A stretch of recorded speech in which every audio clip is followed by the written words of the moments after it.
Last week we had our big college football and NFL preview, and now this week, at least half of that equation is in full gear. Welcome to episode 41 of the Wise Guy Sports Show. I'm one of your hosts, Jim Craniti, and I'm going to bring in my co-host, Mike Martinez. Mike, how great is it to actually have all the ball on all the features now? It is absolutely wonderful. And I sat here today, got Bobby playing and watching his stuff on YouTube. My wife sitting there. I got one of these things in, and Paul Keel's on the radio. It was wonderful. At least you actually probably got to watch everything because Disney pulled all of their channels off of Charter Spectrum. So I got no ESPN, no ABC until they get this thing resolved. And it better be before next week. Yeah, I got news for you.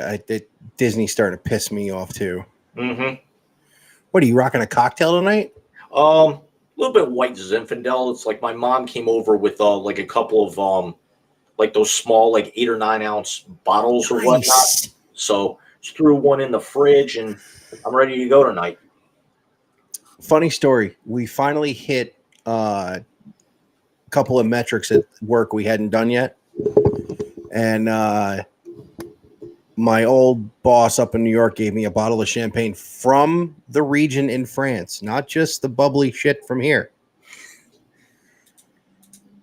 Yeah, I cracked that sucker open the other night. Bottle of champagne. Champagne. First thing Steph said to me was, "Don't hit the baby in the head with the with the cork." Because you know what he would have done?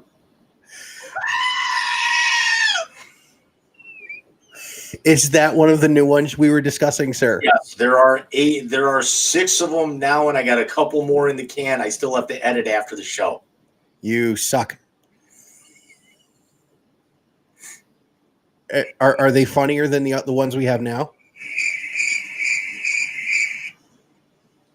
That's awesome. That's 2. So that's crazy. Well, that sounds like the competition that Georgia and Bama are playing this week. So, keep that one in the can.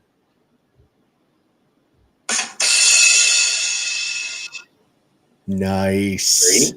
I won't make you wait on the last couple. I'm not going to shoot them all out the gate here. That's all right. It's funny because I have a Bama fan in my office, and she's like, "Oh, who are we playing?"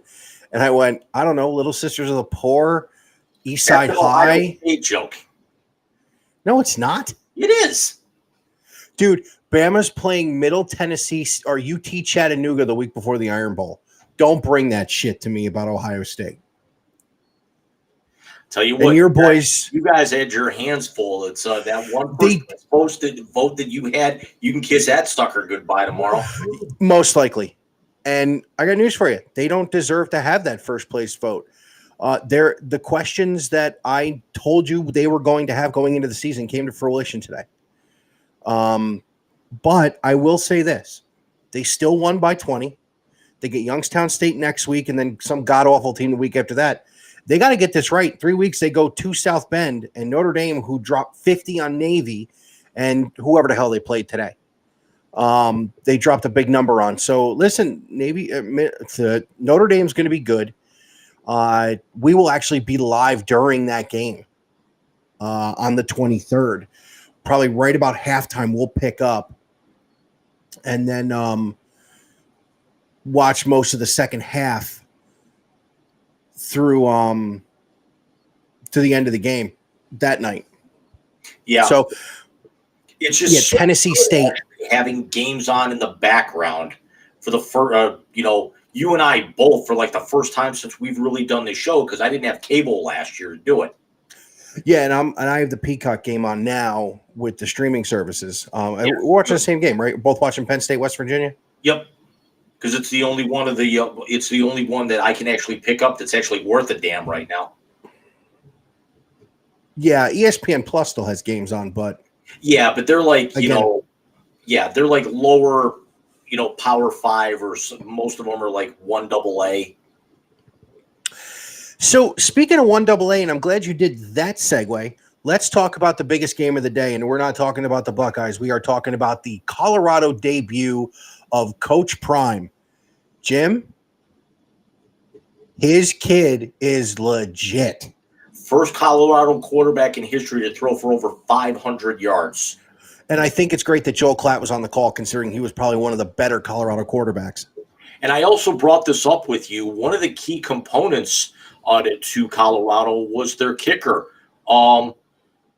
Does the name Jay Feely ring a bell? And I asked you, are we this old? We are that old. Jay Feely's son is kicking now for Colorado. He had one blocked early on, but hit a beautiful 49-yarder dead center to close out the first half. And this was typical Big 12 football. Nobody wanted to play any defense from the second quarter on. I tell you what, that Hunter kid, that interception was phenomenal. It was. And Colorado has got I cannot think of his name, but their running back reminds me a lot of how Deuce Vaughn was last year. Undersized, under 6 foot, can run a couple of people over and outrun everybody else on the field. He took a screen and made 2 guys miss. 64 yards later, he was gone. And that was the winner. Actually, no, the one that I'm talking about. The screen was 46. You're right. Yeah. Let's talk about something else they did, and he spread the ball around because Travis Hunter, who was the number 1 overall recruit that flipped from Florida State to Jackson and then went into the portal and went to Colorado with Deion Sanders. He was one of 4 Colorado wide receivers with over 100 yards receiving. Yes. Now go ahead. I tell you what, and I understand TCU lost some guys to the NFL. Yes. But this is still the majority of this team is still the team that just played for a national championship in January, that ran the table until the Big 12 championship game last year. Their quarterback did look good, by the way. I watched the condensed game before we went on. Replacing what Max Duggan did last year. But I think Max Duggan caught lightning in a bottle last year. He did, but you are right that TCU lost 8 players to the NFL draft last year. 6 of them were starters, which was the third most, tied for the third most of any school in last year's draft. But it was, they were the number 2 team in the nation at the end of last year, getting to the national championship game, even though they got run off the field. But it was, TCU is a program that does belong, but Kansas State, as we see down there on the ticker, had a big day. Oklahoma had a big day. Texas had a big day, even though the competition was vastly inferior. But Colorado was going to be a pretty good team, but it's still trying to keep it in perspective. Give them a couple of more weeks, and then let's actually see if this thing's really as good as it is, or if TCU just came out flat with all the personnel changes. I think it's possible that's something that could happen. Next week they have Nebraska at home. Matt Rule, of course, fresh off ruining Baker Mayfield's last season. I look for 3 weeks from the 23rd of September, the same night Ohio State plays Notre Dame. They're at Oregon. Yeah. That one's going to be a good one. I mean, because if they knock off Nebraska and they beat Nebraska pretty good, they're going to get some top 25 votes. And Oregon, had a big win today themselves. I've got it up here, even though it's still scrolling through. Even though they beat a 1AA Portland State team 81-7, so they're just working their kinks out with an opening week practice. Basically. So here's what Colorado's going to come up in the next few weeks. You ready? It's home for Nebraska, home for Colorado State, at Oregon, home for USC, at Arizona State, home for Stanford, at UCLA, home for Oregon State, home for Arizona, at Washington State, and then at Utah to end the season in November. I would circle September 23rd and September 30th. If he wins those 2 games back to back and he goes into Arizona State undefeated, now we got to start talking. We do, but look at a lot of the the matchups that they have. A lot of their key games are on the road.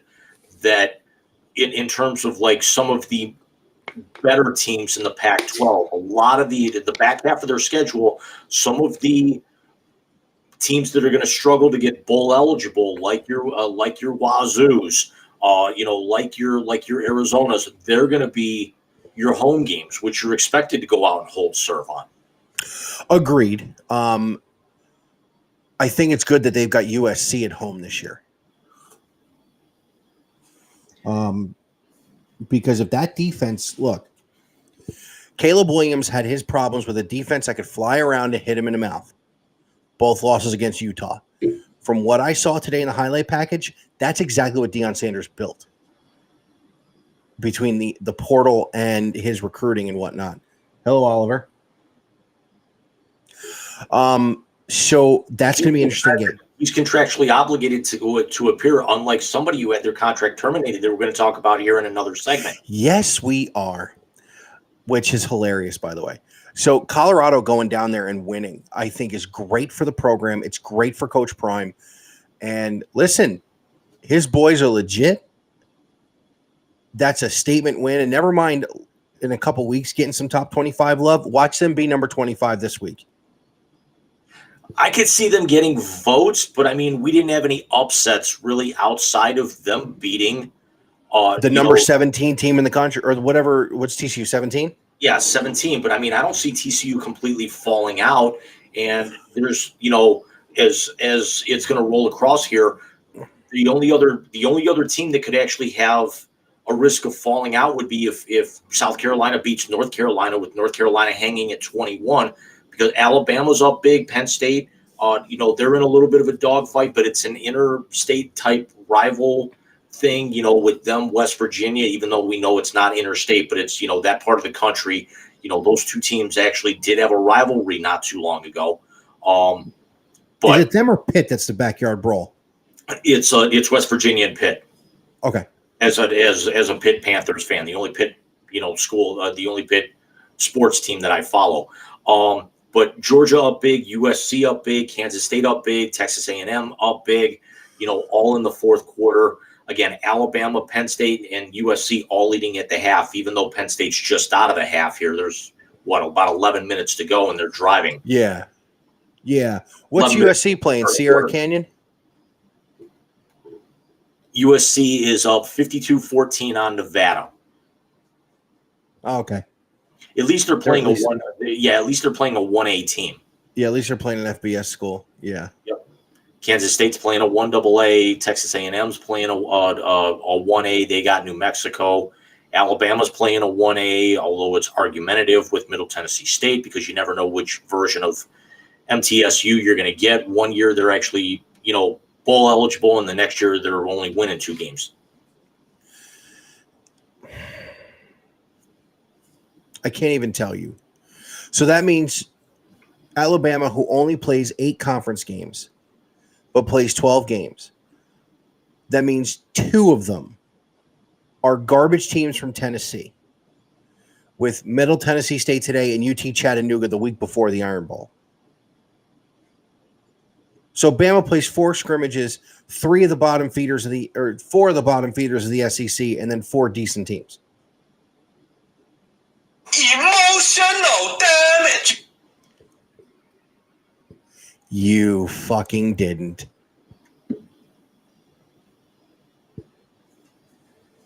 I should have known that one was going to be on there. I should have known. The guy is drunk, but there he goes. Not yet. Give me about another 2 glasses of this later on tonight, and maybe. Here we go. So, college football, thank God, is out. I mean, we had week 0, which is always fun. The biggest game of week 0, of course, was Notre Dame and Navy in Ireland, which was a blowout. What? No love for Utah beating my Gators? I wasn't going to bring it up. I didn't get a chance to watch it because an hour before kickoff is when was when Disney pulled their programming from Charter Spectrum. I caught Literally an hour before the game, like the pregame show was getting ready to come on, and they yanked it. I saw the highlight Nice, package from bro. it. I'm on a delay. Stop it.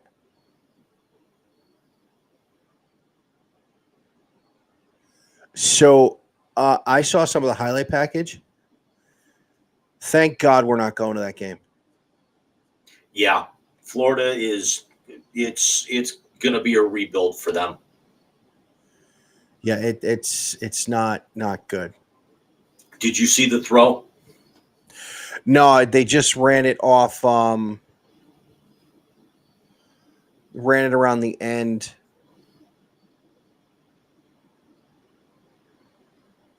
Man, Penn State's O-line is good.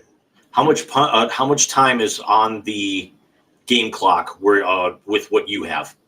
10:08 and counting. Oh, you're way behind. Yeah, they're a full 2.5 minutes behind here. I got 8:36.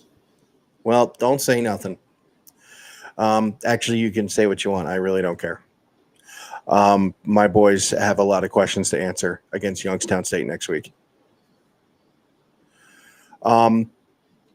So yeah, looking at what college football looks like in week 1, all the blue bloods really won this week or are on their way to winning.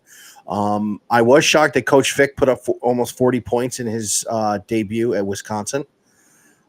Granted, it was against Buffalo, but we've got one of the better defenders in the NFL from Buffalo and Khalil Mack.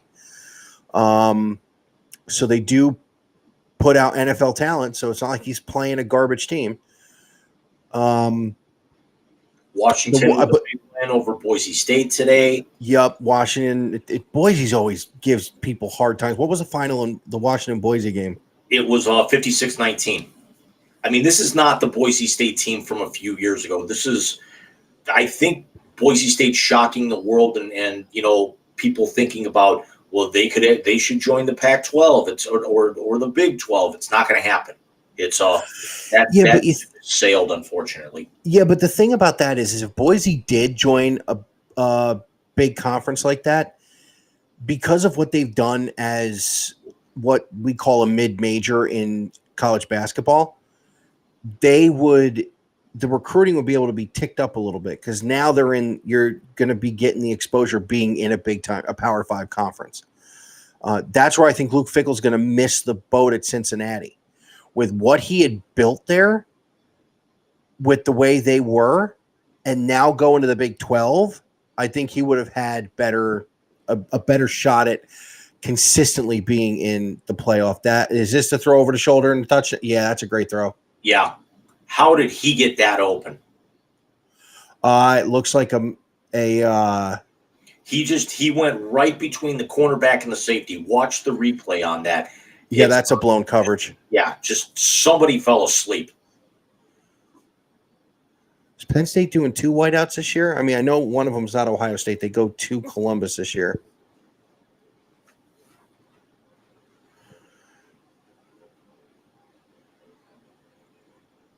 Oh, that safety bit and the guy that was to clear him out went with him. Listen, that was a great route. That was a great route, and that. Especially that little double move, because typically that double move over the middle doesn't work like that. The other thing, too, is there aren't a lot of Penn State quarterbacks recently that make that throw. Yeah. It's they had that one guy a few years ago. I can't even think of his name. McSorley. Yep. Trace McSorley. Yeah. It's because who threw one of the prettier deep balls out of the Penn State quarterbacks I've seen since Kerry Collins. God, that's a name from the past. Yeah. Dude, I got an under 100 rarity score on the thing today. Did you see I sent it to you? I did see it. Oh, Momentum did one on one of their one of their challenges today. It was a hot wings challenge. and it was like trivia based. So it was Tosh, Eric, and Kevin, and then the shorter one was the one asking the questions. But as the rounds progressed, the wings got hotter and hotter, and at the end they had to do an immaculate grid with and eat wings that were over 300,000 Scoville. No thanks. You couldn't pay me enough. No, I can't. I can't do the heat like that. I can do heat. I can't do insanity. When I make chili, there's cayenne and everything else in it. I won't do no. That's why they would not let me enter the chili cook-off at work when everyone was still in house pre-pandemic, because they knew I would get Adam's recipe and put Carolina Reaper in it. Only you and Adam would use the words Carolina Reaper and chili in the same sentence. I could have actually been a huge dick and just added the pure capsaicin extract instead. Yeah, you could have been. Because we're stupid like that. Yes, we are. So, Jim, one other quick thing on football. Did you happen to notice that Billy was elected captain by his Browns teammates? I did see that. It's it almost kind of, I mean, you figure if you're paying them $230 million, you're going to have to. And typically the starting quarterback is one of your offensive captains every week anyway, because the offensive captains are it's like in hockey. There's only a certain number of people that can actually go up and kind of plead their case or negotiate with the officiating. So you want the quarterback to be one of those. Yeah, that's true. I can't even. And the damn elf is still there. Yeah, it's put a friggin' cookie elf in the 50-yard line. Yep. This ain't the 1960s. It's not going to automatically give you 10, 11 wins a year, Ooh, Keebler. Cookie. So we're giving Bobby his medication. We have to give him Oreos for him to take it. That sounds like a win. Well, they're gluten-free double stuffed Oreos.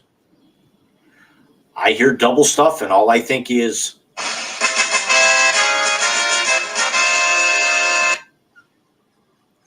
that's a win. Oh my God, I need the rest of this damn soundboard. There's still one more coming, and I'm trying to hold off on it as long as I can. Well, I appreciate that, because the first few were hilarious. I think it's the one that's going to break you. Oh, boy. So speaking of breaking me,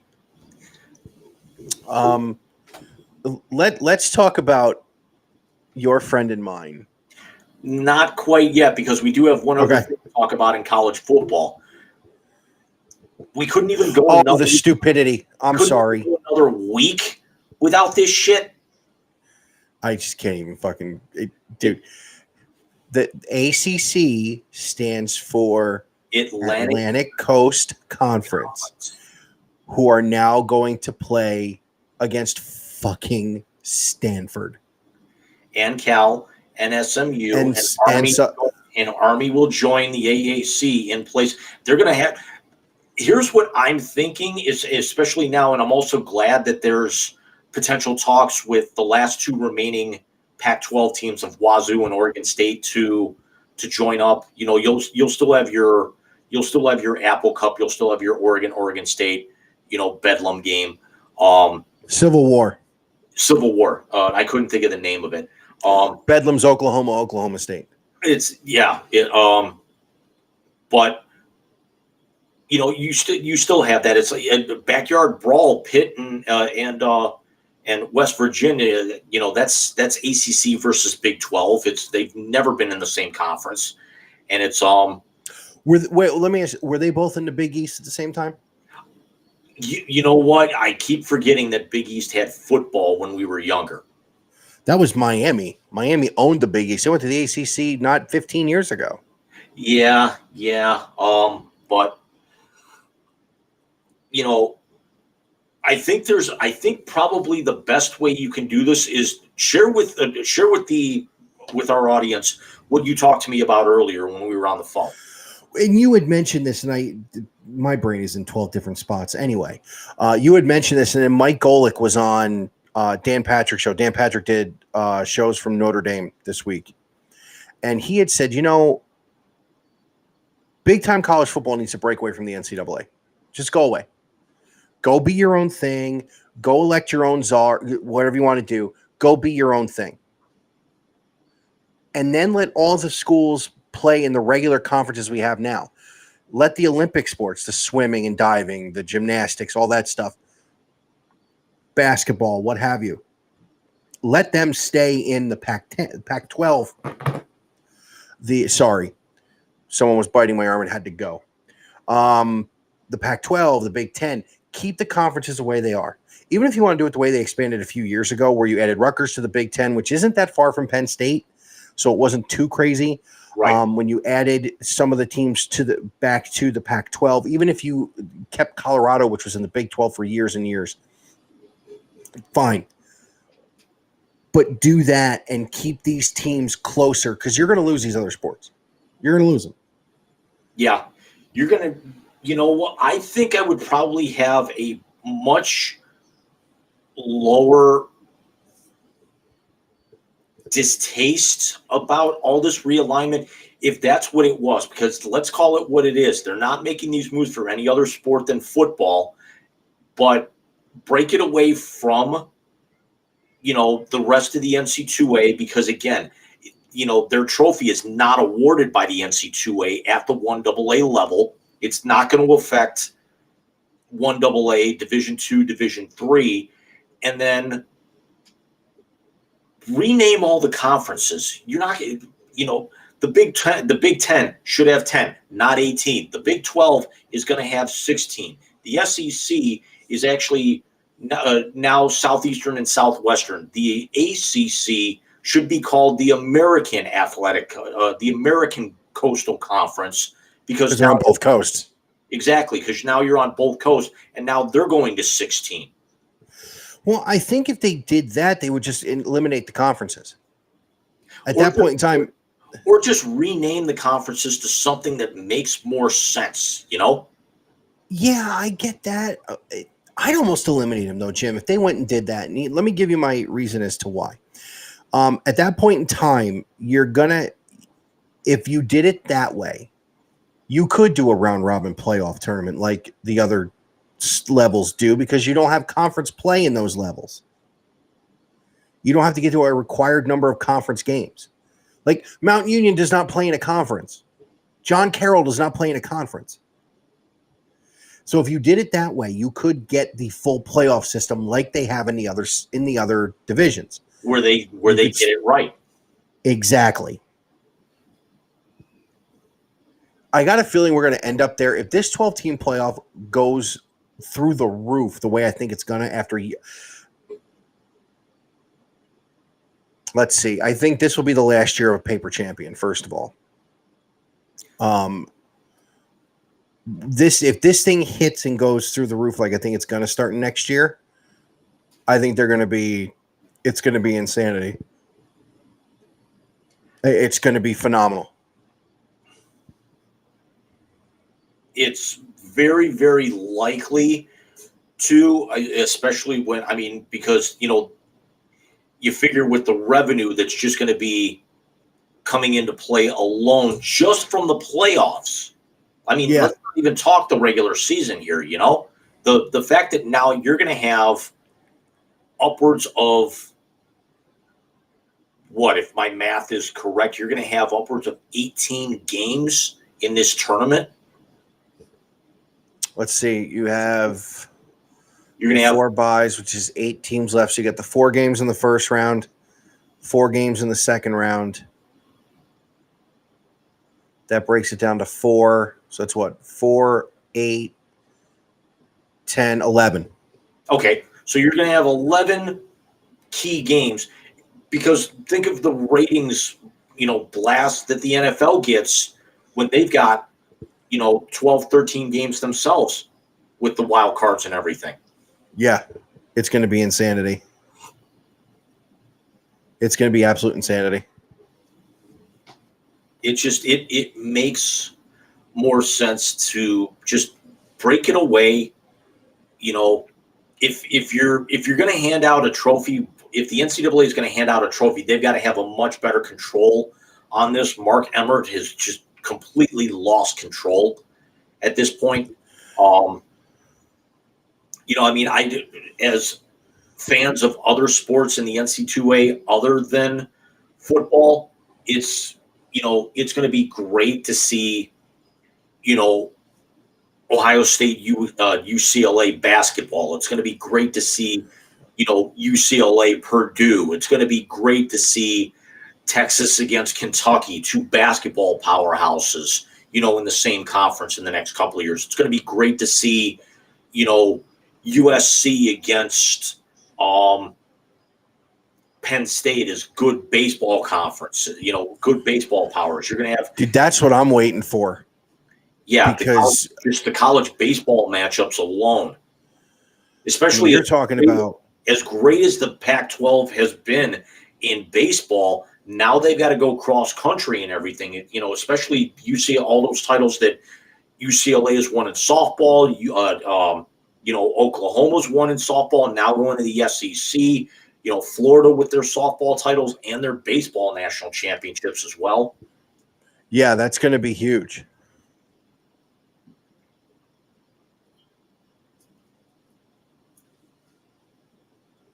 It just makes more sense. If you're going to do it, you got to go all the way with it because right now there's still a little too much uncertainty out there. Agreed. So yeah, I don't agree with the radical realignment. I think we both said that. I personally think that it's getting way out of hand. Hi, Luna. Wait till you meet these two. This one's going to hide from me the entire time, and this one will warm up to you after about a day. And I used to be allergic to cats for the longest time, but I'm really not anymore. It's like one of those allergies you kind of grew out of. Well, good, because I'm not getting rid of the cats for a couple of days while you're here. I'll sleep in the car. Nice. So here's my other question to you about the whole thing, and then we'll jump to the next one. With the radical realignments, is there any games that you're looking forward to seeing starting next year? Never, and I'm not talking just in the Big Ten. With the teams going to the different conferences, is there games that you're looking forward to? Like, I would love to see Texas and Bama play every year now.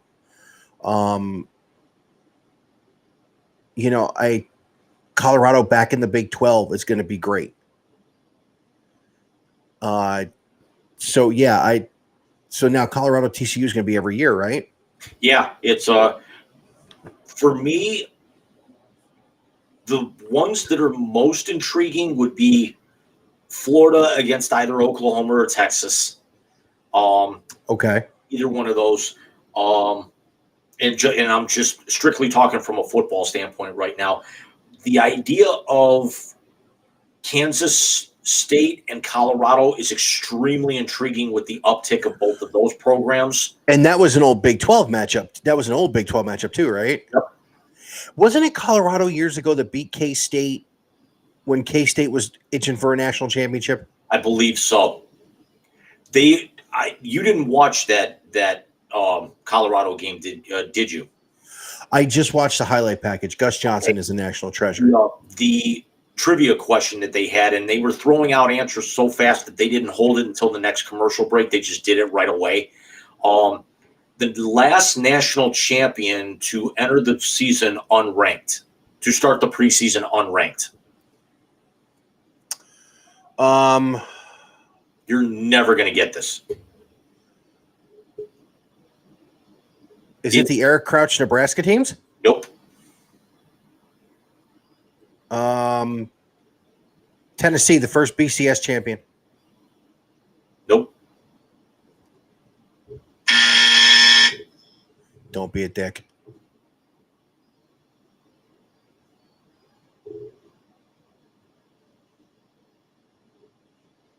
National champion to start out unranked.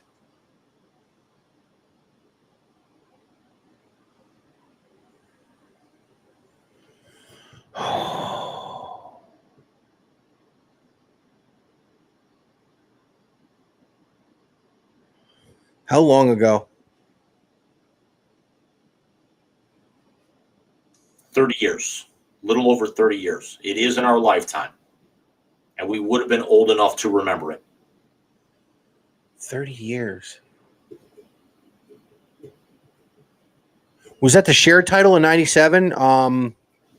Michigan and Washington? yeah. No, it was a shared national title, but that wasn't it. Was it the Penn State shared national title in Miami? 1990, when Colorado and Georgia Tech shared it. Tech was not ranked going into the season. Colorado had been in the national title against Notre Dame the year before. That's right. Back when they were still sharing national titles. Remember, Washington had a national title that they shared with Miami one year. No, I know. That's why I thought it was them. I want to say that they were both Washington started around like 13th or 14th that year or something.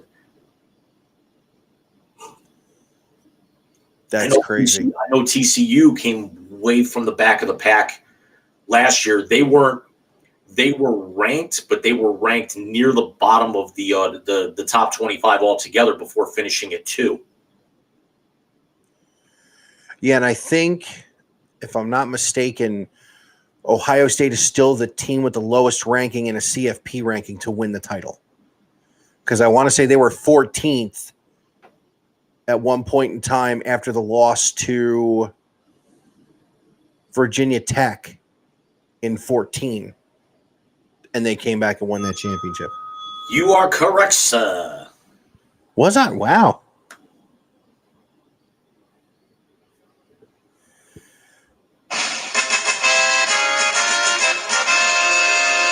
Mike levels up.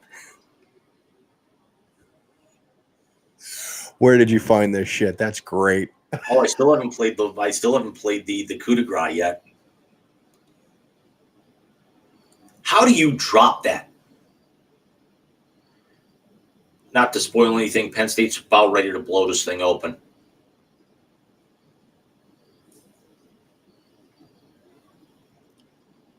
Okay. Before we go ahead. I would say, so when do we get to your buddy? We'll save him after the next segment because we've only got, 4 weeks left in the baseball season? Can we not talk about that, please?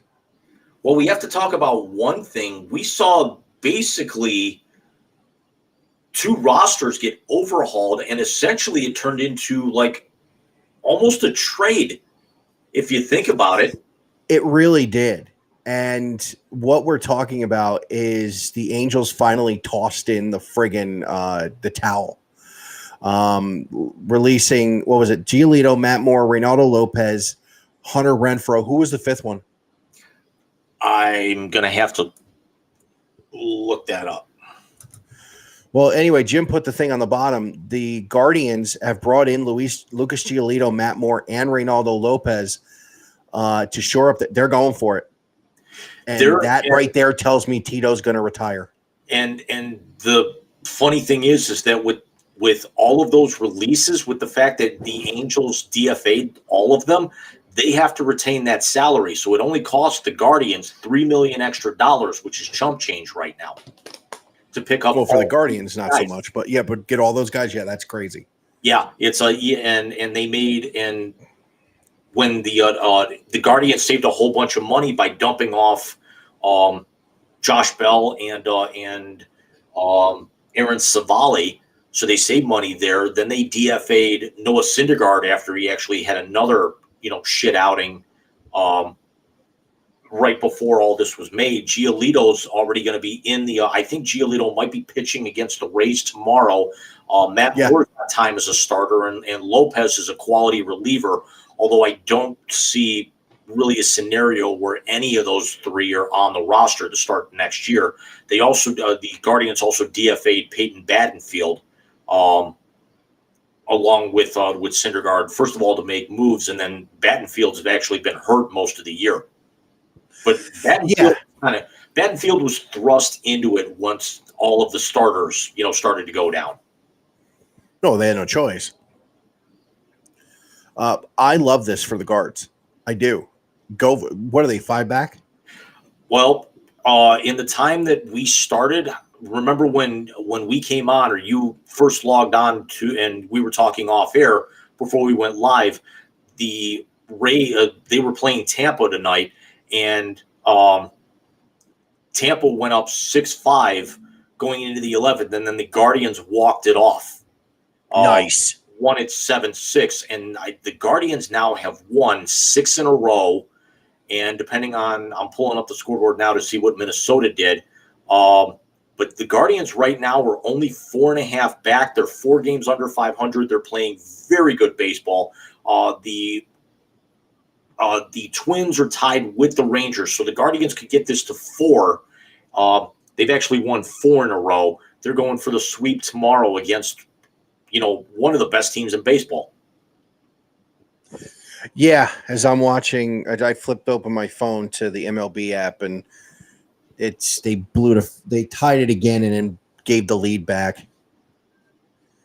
So speaking of players that are no longer on their teams, is Billy Epler going to be called a genius?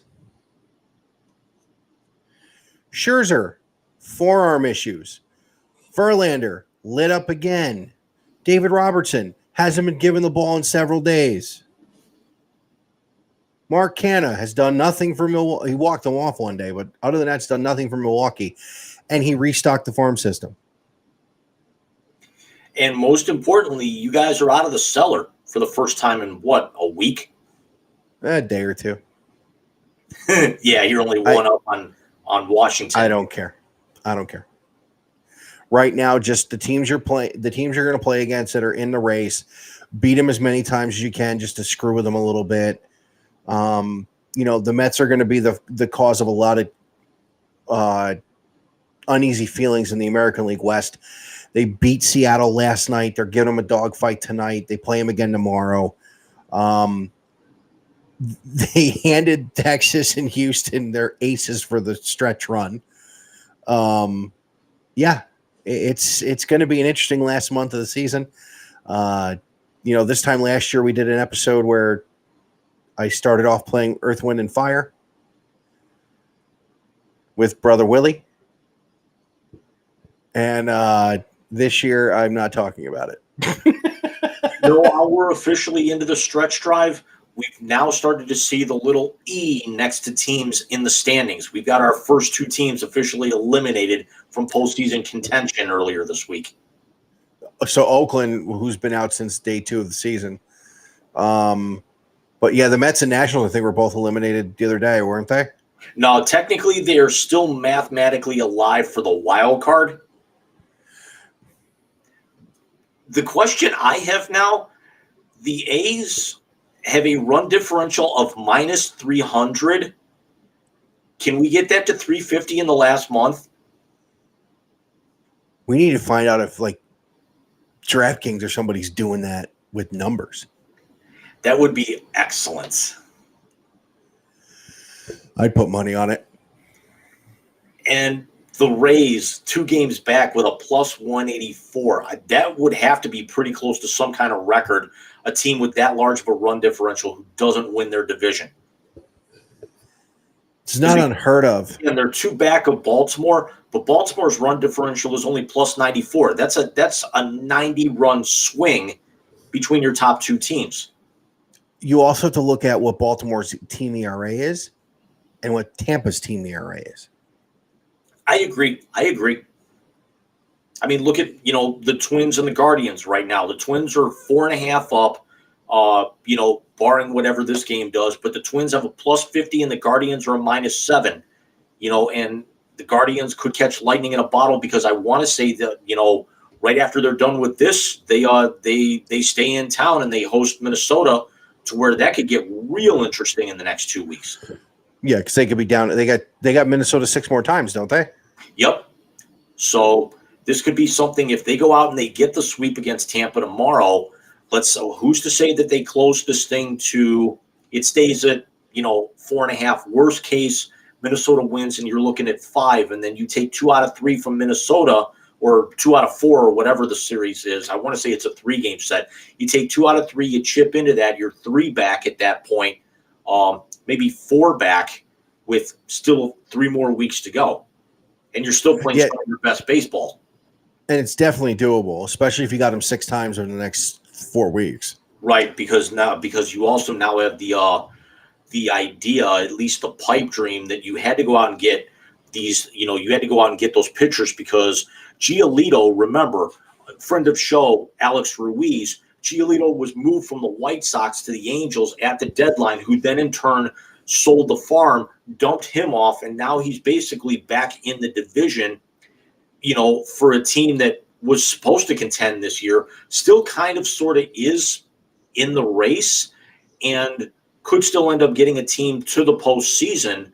But you figure Chris Antonetti had to make the move with the idea of, if we do get Shane Bieber and Tristan McKenzie back, we'll be lucky if we get anything out of them. So let's get somebody in here that we know that can eat up some innings. Speaking of the White Sox, did you happen to see what happened at Guaranteed, or whatever the hell their name of their stadium is? Yes, I did. Did you happen to see the follow-up to that story? Keith Olbermann did 10 minutes on it the other day. And we don't have and we don't have a gun problem in this country. I'm sorry, but she preloaded the FUPA to go to this game? You big dummy. No sympathy.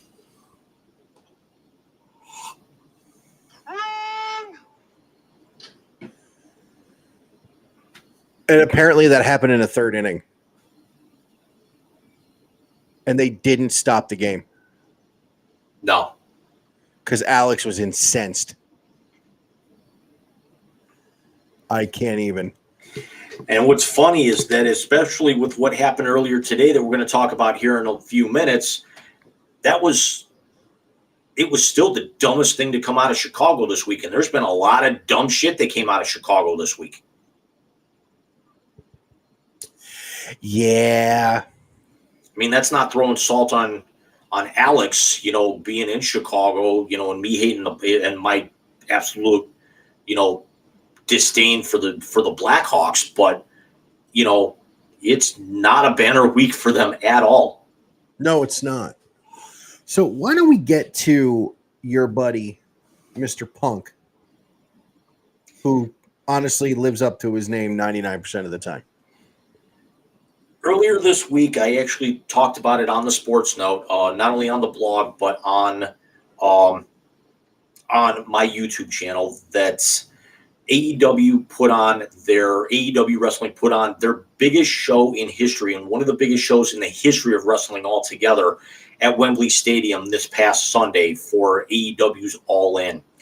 It drew 81,035 fans, and that was the actual tickets sold, not comp tickets, not workers, not performers. So it's not inflated numbers like WWE has done over the years. I believe there was a story that came out a couple of years ago where they went back and researched everything, and that 93,000 they put in the Pontiac Silverdome for Hogan and Andre at WrestleMania 3 was actually like closer to 76.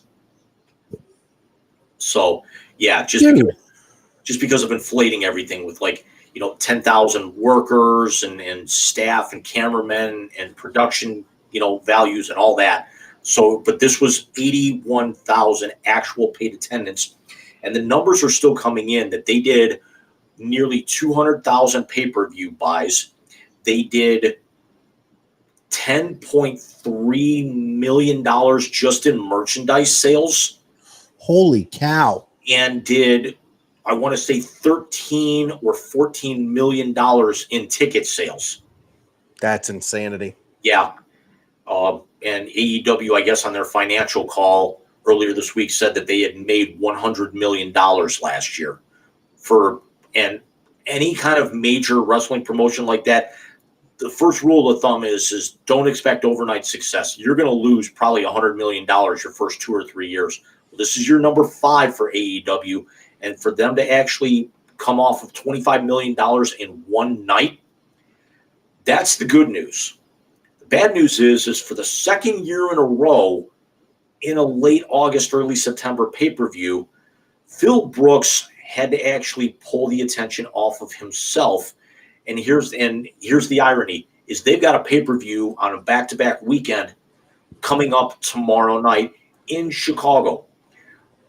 The story was that a few weeks ago on AEW Collision, Jack Perry, son of late actor Luke Perry, wanted to get involved in a match with Hook for the FTW Championship in Hardcore Rules, FTW Rules, where he wanted to use real glass.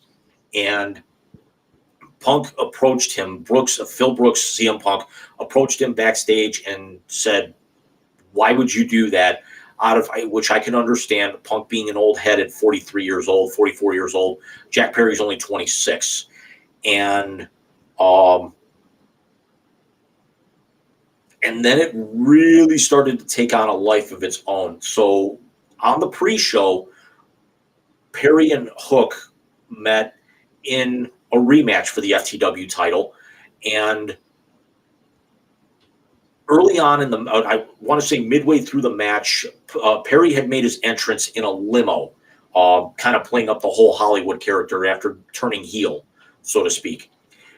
Hook gives him a T-bone Tazplex, as Hook is Taz's son, on the hood of the car. Well, Perry kind of gets launched and hits the windshield and cracks the windshield. We all know when you hit a windshield or something, it's not going to crack, but it's actually going to sink. You might get a hole through it or something. And then Perry did a move where he put Hook into the glass that had already been broken, rolled off the car, looked at the camera, slapped on the glass, turned right at the camera, got right up in the camera's face and said, see that? That's real glass. Cry me a river. As a direct shot right at Punk. Now here's Punk was on the main show defending the real AEW World Championship, the title that he had never lost, as I'll talk about here in a second. Basically what he did is he took the AEW title that he won last year and he put a big X and spray paint over it, kind of like the old NWO title. The NWO title. Basically, remember when Flair originally showed up in the WWF back in '92 and they censored the old big gold belt? Kind of the same thing. So it's, take the belt you never lost and alter it a little bit. So Punk was in the opening match for the real world title against Samoa Joe, and but they curtain jerked the pay-per-view. Now here's where the story gets really, really, really messed up. We've talked about it on this show before and also with Alex, especially coming out of All Out last year. Remember CM Punk, after he won the world title last year at All Out in Chicago, decided to do the post-media scrum where Tony Khan, AEW president, sitting 4 feet away, starts airing all of his dirty laundry about the company, all the disgruntled, how he doesn't like half the talent, how he doesn't like the executive vice presidents, Kenny Omega and the Young Bucks. They see this, they go into the locker room, there's a physical altercation, Punk tears his bicep, or further exasperates, tearing his bicep in the match with Jon Moxley where he won the title, takes 9 months off. The Bucks and Omega get suspended for 3 months. They come back in November. Punk takes 9 months off, comes back this past June, in Chicago where they build AEW Collision, their new weekly Saturday night show, after him, much like how The Rock had SmackDown named after him, and they centered the show around him 20 years ago. God, it was that long ago? At least 20 years ago. I mean, we were still in high school when that was the case, when that show was on. We're looking at what, close to 25, almost 30 years at this point. Wow. So Perry comes back through the curtain after losing the match. He's immediately confronted by Punk.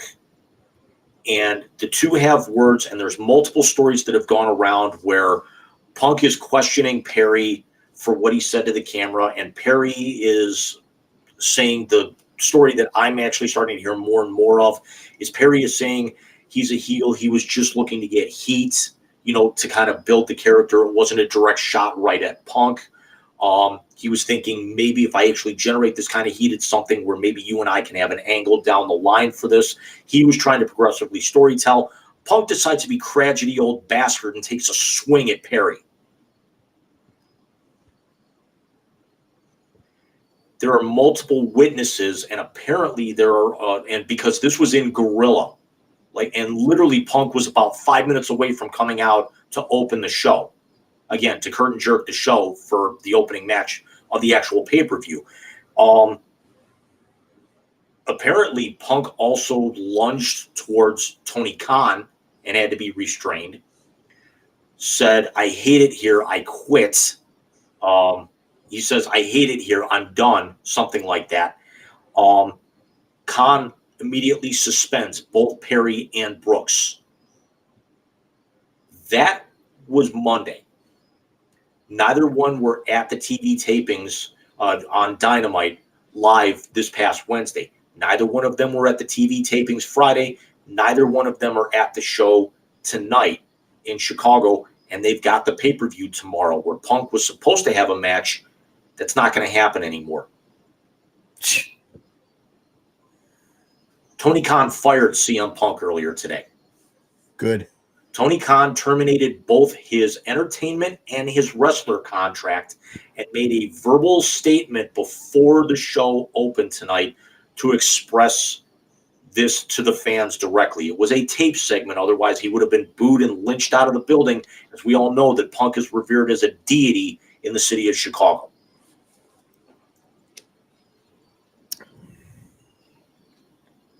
Someone needs to beat his ass for real. I firmly believe this is the last time we will see CM Punk in a ring. Because after he burned the bridges with WWE, he's not going to go back there. Nobody else is going to be able to afford to pay him the kind of money he's going to be asking for. Not Japan, not Impact Wrestling, not Ring of Honor is now owned by AEW. He's not going to be able to go anywhere where he's going to get that kind of money. And if they terminate his contract, there's no way that he's actually going to sign for less money after waiting a year or two, after just coming back from 9 months off. So this is just an incredible fall from grace in less than 2 years that somebody that even I understand you haven't watched wrestling in years, but everyone knew and everyone was like the CM Punk was the buzz 10 years ago.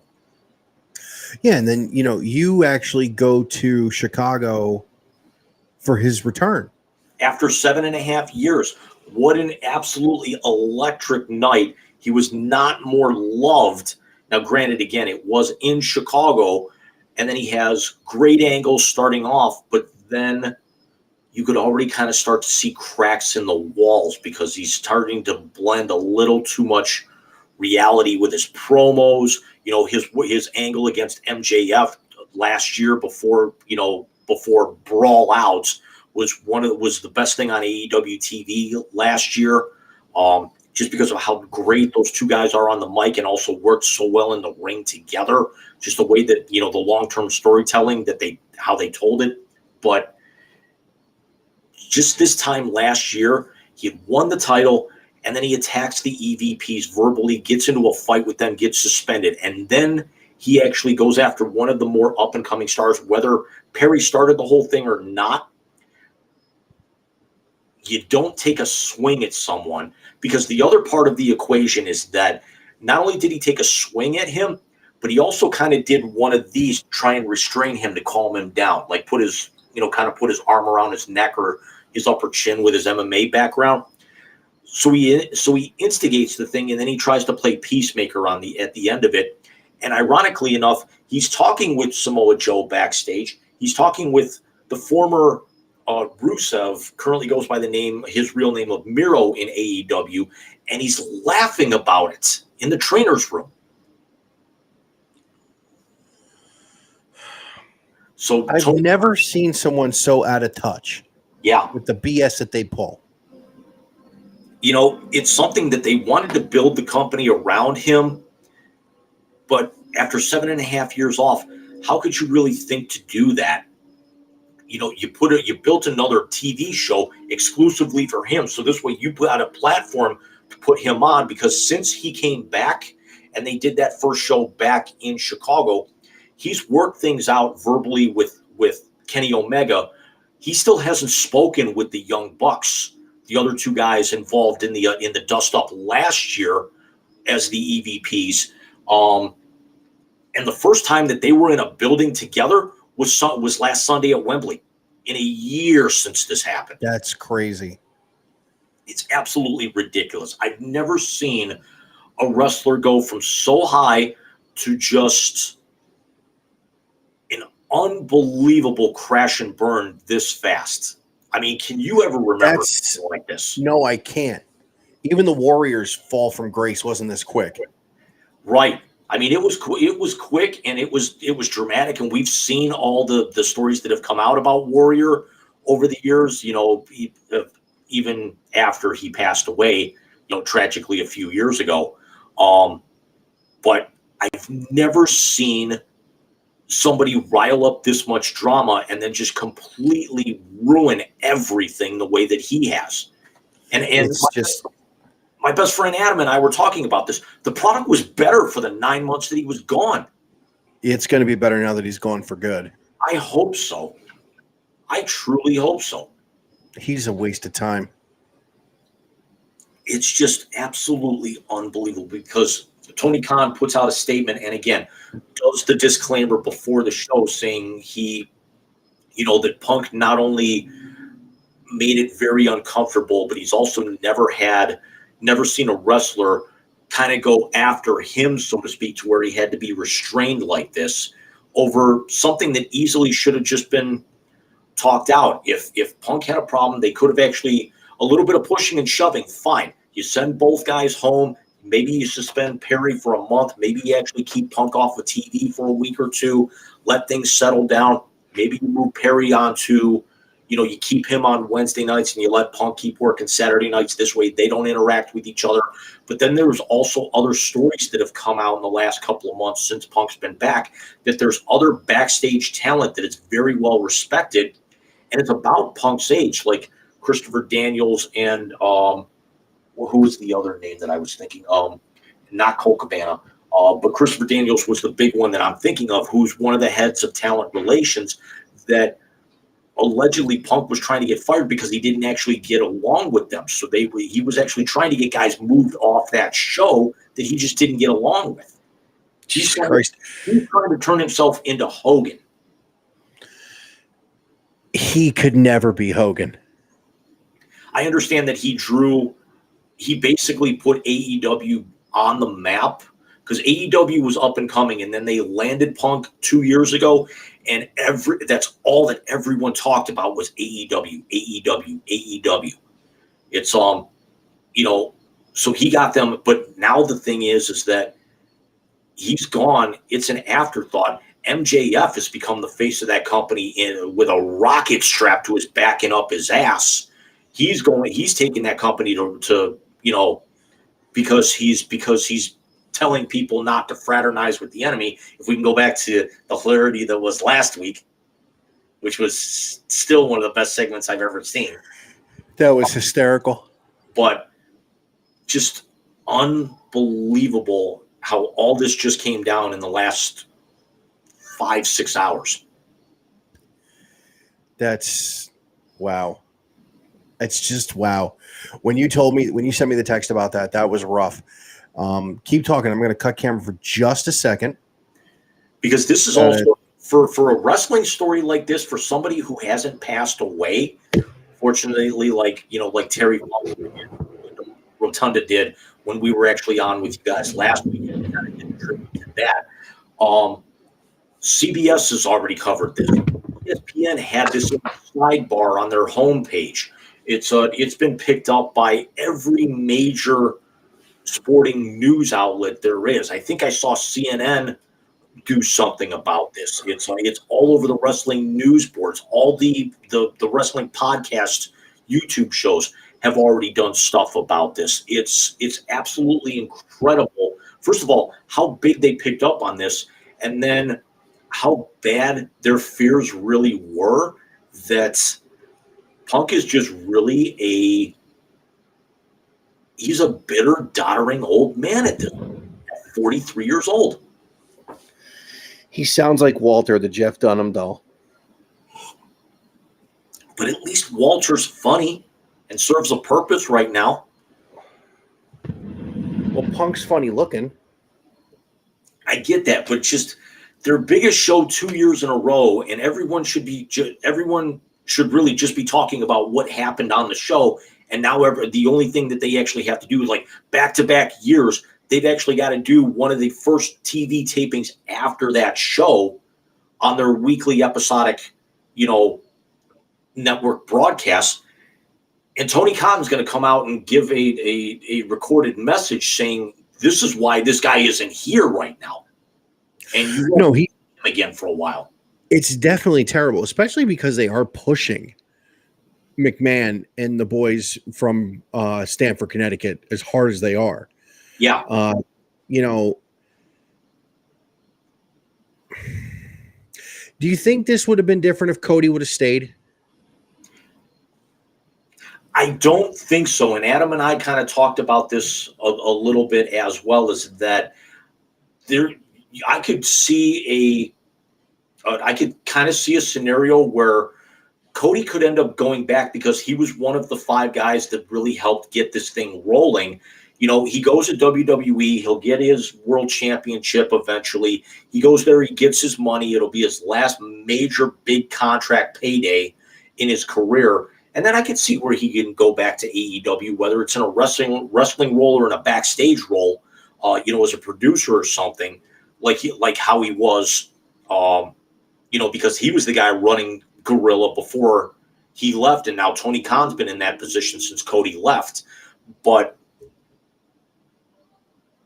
it's a little difficult to kind of put myself in that kind of shoe for, what Cody, for making his decision. But again, if he wants to actually help benefit his family and everything, absolutely, he did the right thing to move. Go win the championship that your dad never did, so to speak. But it's just absolutely amazing how much we talked up and we loved this guy. And just 24 short months later, we're hoping we never see him again at this point. Could he go back to UFC and get the piss beat out of him again like he did that time? That I would pay good money for, but Dana White has already said, after as bad as he looked in both of those fights, he would never set foot in the UFC again. Unless they create a division.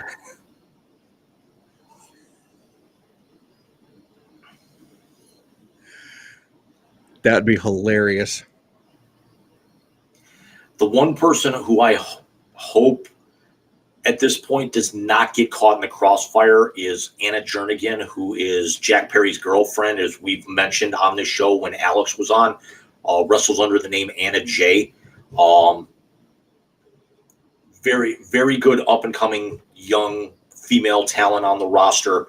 And I think we've shown you her picture off air. Just easily one of the most beautiful women, if not the most genuinely beautiful women in all of professional wrestling. But yeah, no, I remember you guys showing me that picture. She was just in an angle where she was like in Chris Jericho's faction, and then that faction kind of broke up and went their separate ways. She had a tag match last night. She lost, but it's like she's not on TV a ton. They don't have a whole lot going for her with now the fact of her breaking away from this, from this faction. I just hope it doesn't. I don't see it's a scenario where they're going to punish her because of him. I also don't think it's going to be something where we're going to see Jack Perry punished dramatically. I know he's going to get booed out of the building his first couple of weeks back, although there's going to be probably a bunch of people who are going to cheer him like there's no tomorrow. Probably for finally cutting the cancer out of the locker room, so to speak. But what a joke. This is going to be real interesting to see because I'm not going to buy the pay-per-view tomorrow night. The card's just not strong enough, especially after how great last week was. But it's going to be real interesting to see, to go back and watch tonight's Collision live from Chicago and then actually see what the crowd does tomorrow night in Chicago, knowing that their hero is not there anymore. Is this stuff at the United Center? Now Arena, Rosemont. Okay. It's if the pay-per-view was stronger, if they didn't actually do Wembley last week, they probably would have done the pay-per-view tomorrow night in United Center. It would have been strong enough. But they've already said, as great as last year was, they've already announced they're going back to Wembley for next year as well. The week before. That's smart. Yeah. So they have one coming up in Cleveland soon too, right? At the field at Romo Fijo. Collision taping. Yep. I think my brother's going to that. Wouldn't shock me one bit. I wasn't going to go because I didn't actually want to, sit there and bear witness to Punk. But it's like I almost kind of want to now because especially if people are going to be selling their tickets probably pretty cheap. Even it's if not a bad move, James. Yeah. Get me out of the house for a little bit. But then again, we'd actually have to push to a Friday night or something. I can't go because it's the same night as we're going to have to move to Friday in 2 weeks because of my cousin's wedding on Saturday night. So what, the 22nd we have to move it to? No, the 2 weeks from tonight is my cousin's wedding. So we're going to have to go the night before. The 15th. The 15th. And then the TV taping would have been the 26th. I'll tape it and watch it.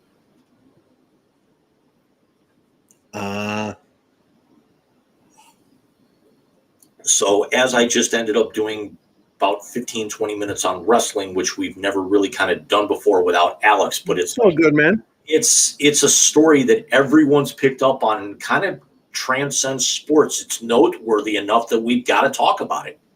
Exactly.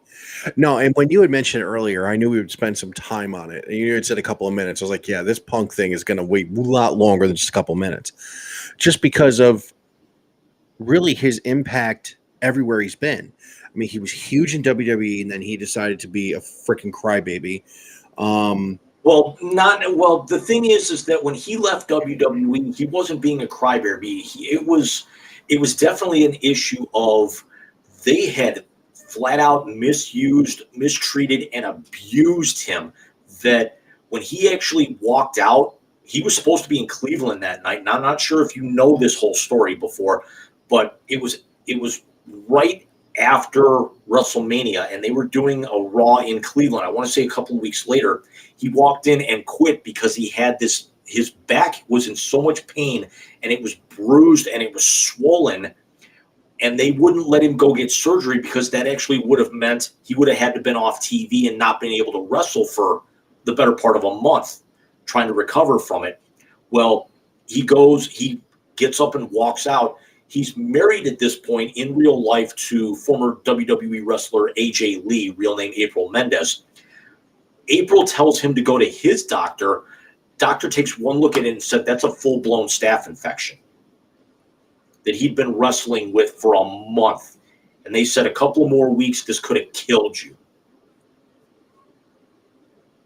So they literally cut it out right there in the waiting room. And then sent him home with a Z-Pack, and then he gets married a month later, and the WWE FedExes him his termination papers for walking out on his wedding day. That sounds like Vince. Then withheld a six-figure revenue check that he found that he forgot to cash.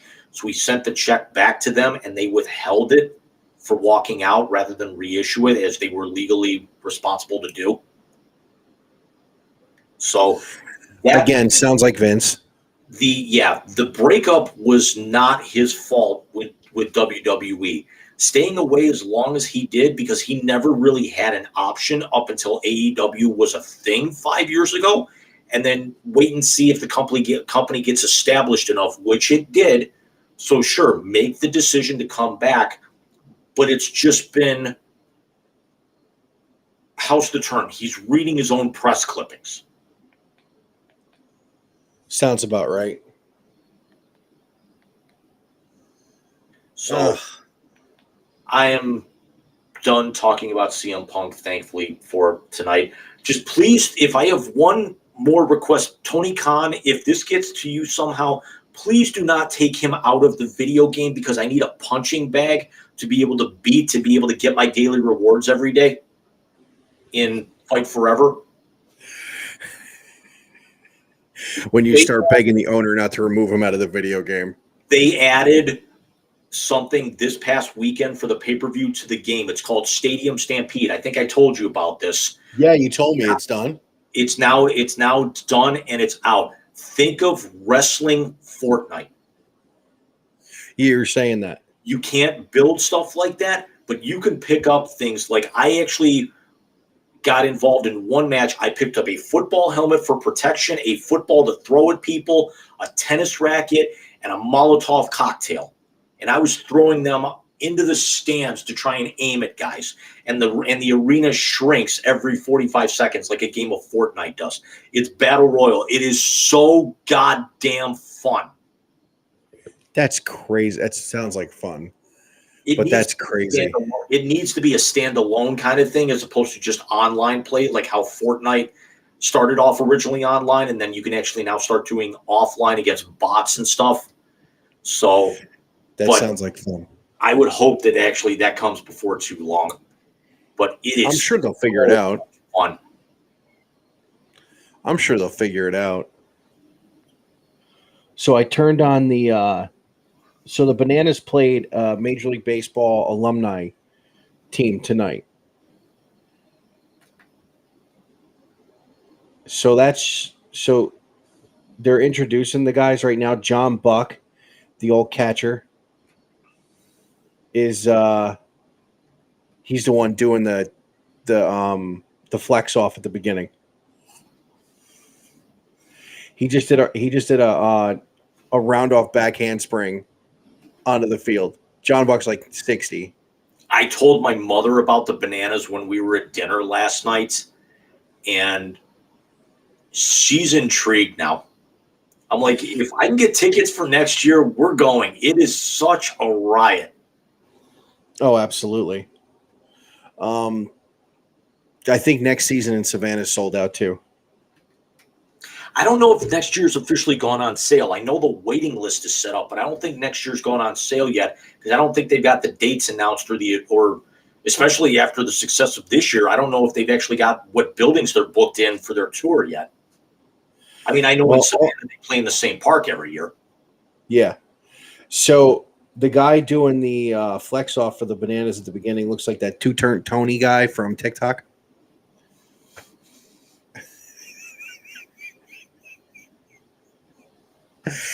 His latest thing is he put his grandmother in that big bubble you like can float on the river in, and piped into marijuana smoke. I found a new channel today. I can't tell if they're English or Aussie. It's a guy, his mom, his two younger sisters, his girlfriend, and his nana, and they're all living in the same house, but it's a gorgeous, like 5-6 bedroom house, and they prank each other. Like the two younger daughters broke into the nana's room, took all of her white clothes and put them in the washer and turned them all orange. That's amazing.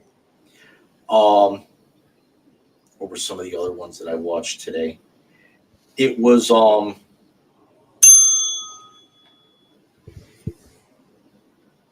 trick shots, and if you landed the trick shot, like those typical TikTok trick shots you see. If you landed the trick shot, you got to give the ultimate wedgie to the other person. So it was like throw a hanger from across the room and get it to hang, on the rod sitting about that far off the floor. So it was actually hilarious actually seeing these girls trying to give each other wedgies with, thongs. They're perpetual. Roll a quarter on its edge and try and see if you can get it into the slots of a fork. Sit on top of a counter, drop sheets of printer paper into a paper shredder and see if you can actually get one into the slot. That's cool. Yeah.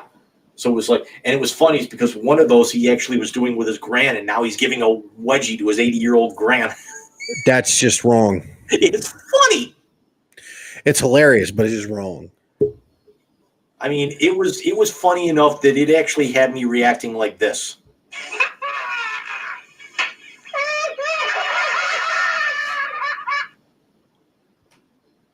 I got it.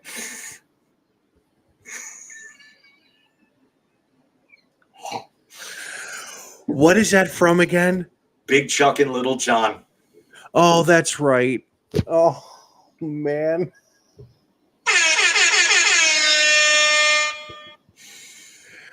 That's a great pull, Jim.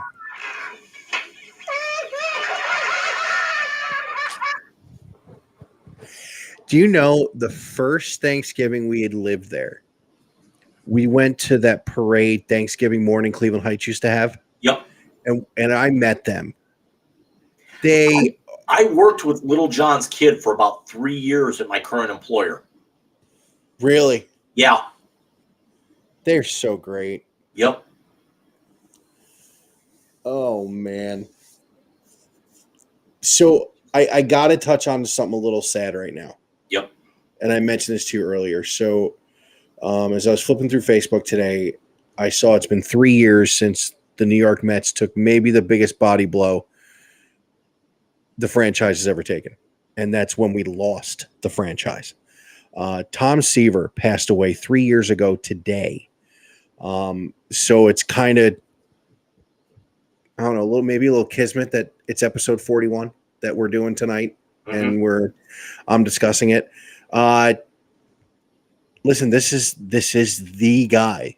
He's got the statue outside of the ballpark, which my sister, and I tell you, my sister was in New York. She went to Citi Field, finally saw the Mets at home.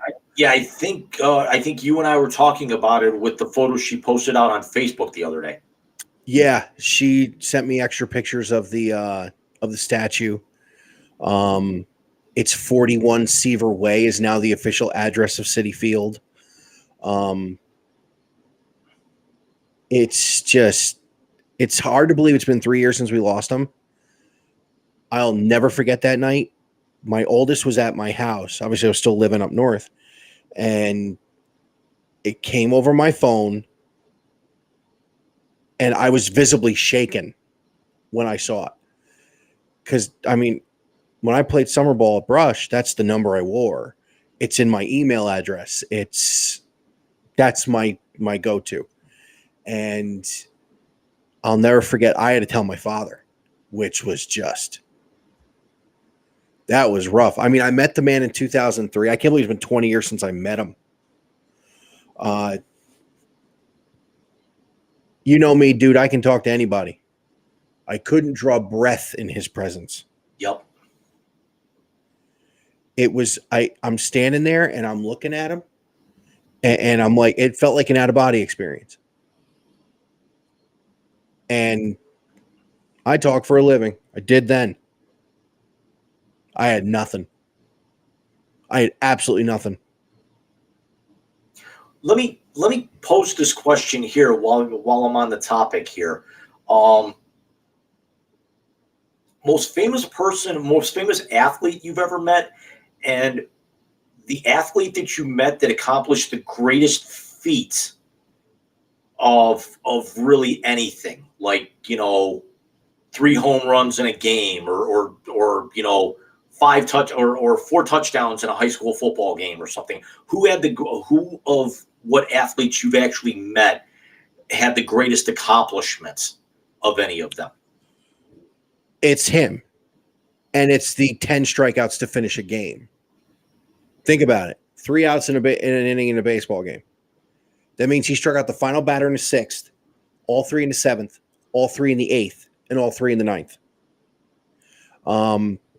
Not to mention 311 wins, over 3,000 strikeouts, until Ken Griffey Jr. in 2016, which, by the way, they share the same first name because Griffey is actually George Kenneth Griffey Jr. and Seaver is George Thomas Seaver. Held the highest percentage for election into the Baseball Hall of Fame at 98.2.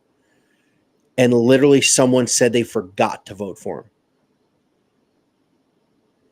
That's why he wasn't the first unanimous. That is the level Tom Seaver was at. It's him. I met Jim Thome, so that's 600 plus home runs right there. Mm-hmm. And a ball that hit the winking lizard that's friggin' down by the ballpark. I was just there last week. The lizard, not the one by the ballpark.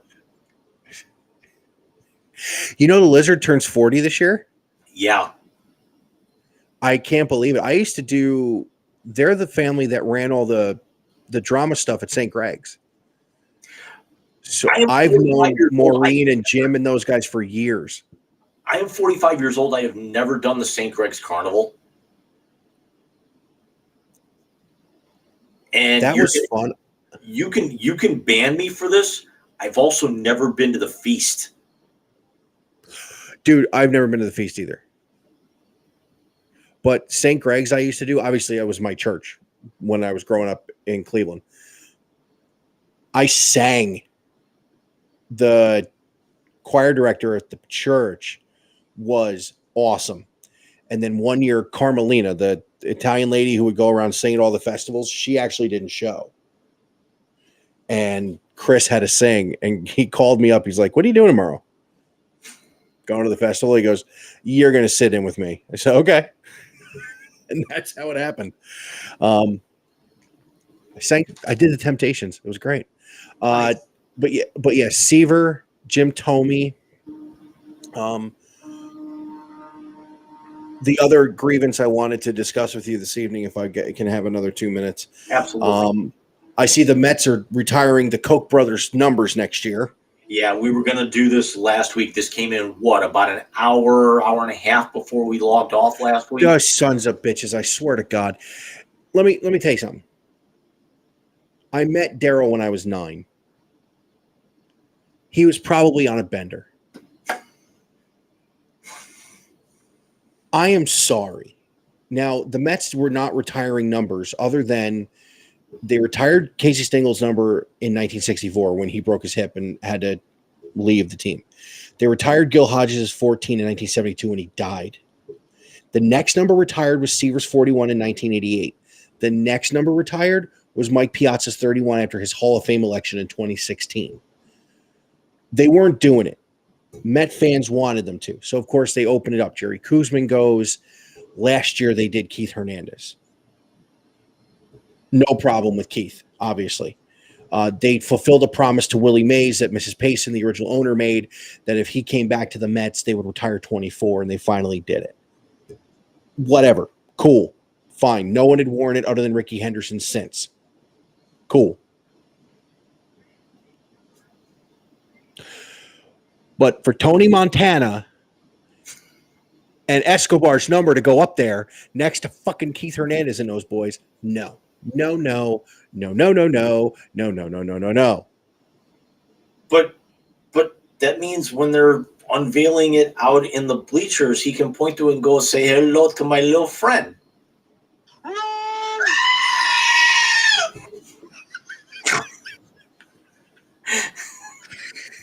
No. The Koch brothers do not belong up on those rafters until number 5 goes up. This would be like, or let me put it this way. Let me think of a player who was there a long time. This would be like the Cardinals retiring anyone's number before Yachty.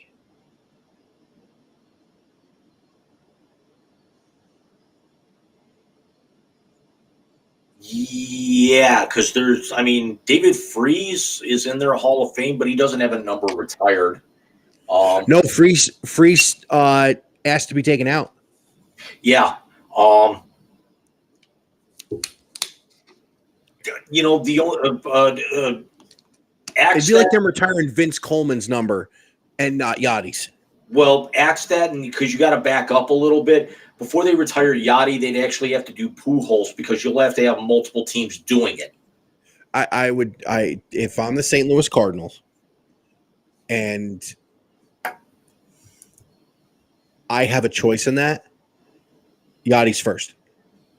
Yachty didn't walk away. Well, yeah. Well, the difference is that Yachty's going to have to be first because if they're going to retire, they're going to do them both at the same time, and Yachty comes before Pujols. Yachty was 4, Allen was 5. They probably will. Although I have a funny feeling that number 4 may be in St. Louis again next year. I don't see him as a guy who will actually come back. No. I think they're going to fire Ollie Marmol, and he's going to be the next manager of the St. Louis Cardinals. They're not going to pull what they're planning on doing with Tito and turning it over to Santos. They're not going to do that. I'm telling you, it's in the cards. What? No pun intended, obviously. I did not mean to go there. We'll talk about that when we do the end of year baseball show. But David Wright needs to be up there. I don't see Mozeliak having the balls to pull something that gutsy. I don't see Mozeliak having a job after this year. He's got one of the younger teams in the league. He was decimated by injuries, and he actually had 2 of his key players walk away, and then the third one of the old head of that should have retired 2 years ago. No, I agree with you. I just don't think with the way that he was unable to restock the farm system, he's gonna go. Yeah, but every team that actually is that successful and has that great of a run has to deplete the farm system. Theo Epstein did it after the Cubs won in 2016. Yeah, and he's still there, and the Cubs have not been very good up until recently. That's apples and oranges, though. The Cubs had waited 108 years for that title. They've bought themselves a little bit of goodwill there with the fan base. Yeah, but Mozeliak's got 2 World Series in his tenure as team president. Was he their team president when they won the last 2? I know he was there in 11. I'm trying to remember the one. I don't think he was there in 06. I think Pat Gillick was still there in 06. Okay, that was Pat Gillick. Okay, because I know Mozeliak was in the organization. I just couldn't remember if he was the team president or not. Yeah, that was Pat Gillick because that was him and La Russa. But yeah, going back to the thing, David Wright should be done before anybody else. I'm sorry. He owns the Met record books. There are 2 players who started as a draft pick and never left the Mets. And it's Ed Kranepool, who was a bonus baby in 1962 at a James Monroe High School, and David Wright. Gooden and Strawberry wrote a book blasting the Mets, and they're going to put 16 and 18 up in the rafters. Get the fuck out of here.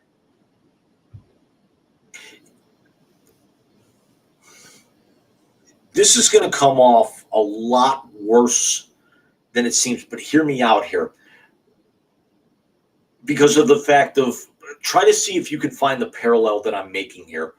I got a feeling that they're doing this because it was their last championship and the last time that they actually, realistically sniffed that title, because when they lost in, 15 to Kansas City, that series was over in 5 or 6, so it didn't go. It was over in 5, but none of the run differential in that series was literally 3 runs. Right, but when they eventually walk away, LeBron and Kyrie, off of 2 years together, are both going to have their numbers up in the rafters. Yeah, but LeBron, it wasn't the 2 years. LeBron, you're talking out of a 20-year career, he'll have spent 11 years in Cleveland.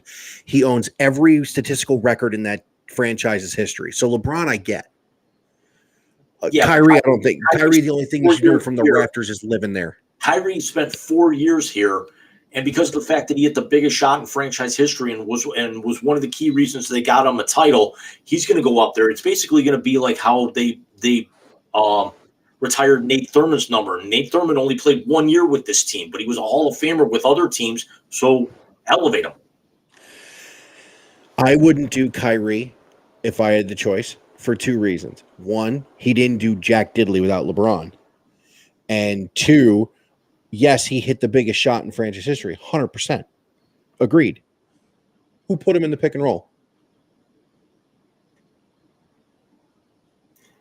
But let's also remember that LeBron, even though he got 41, did not have the best game in Game 6. Kyrie was the one that basically backstopped them to, that Game 6 win.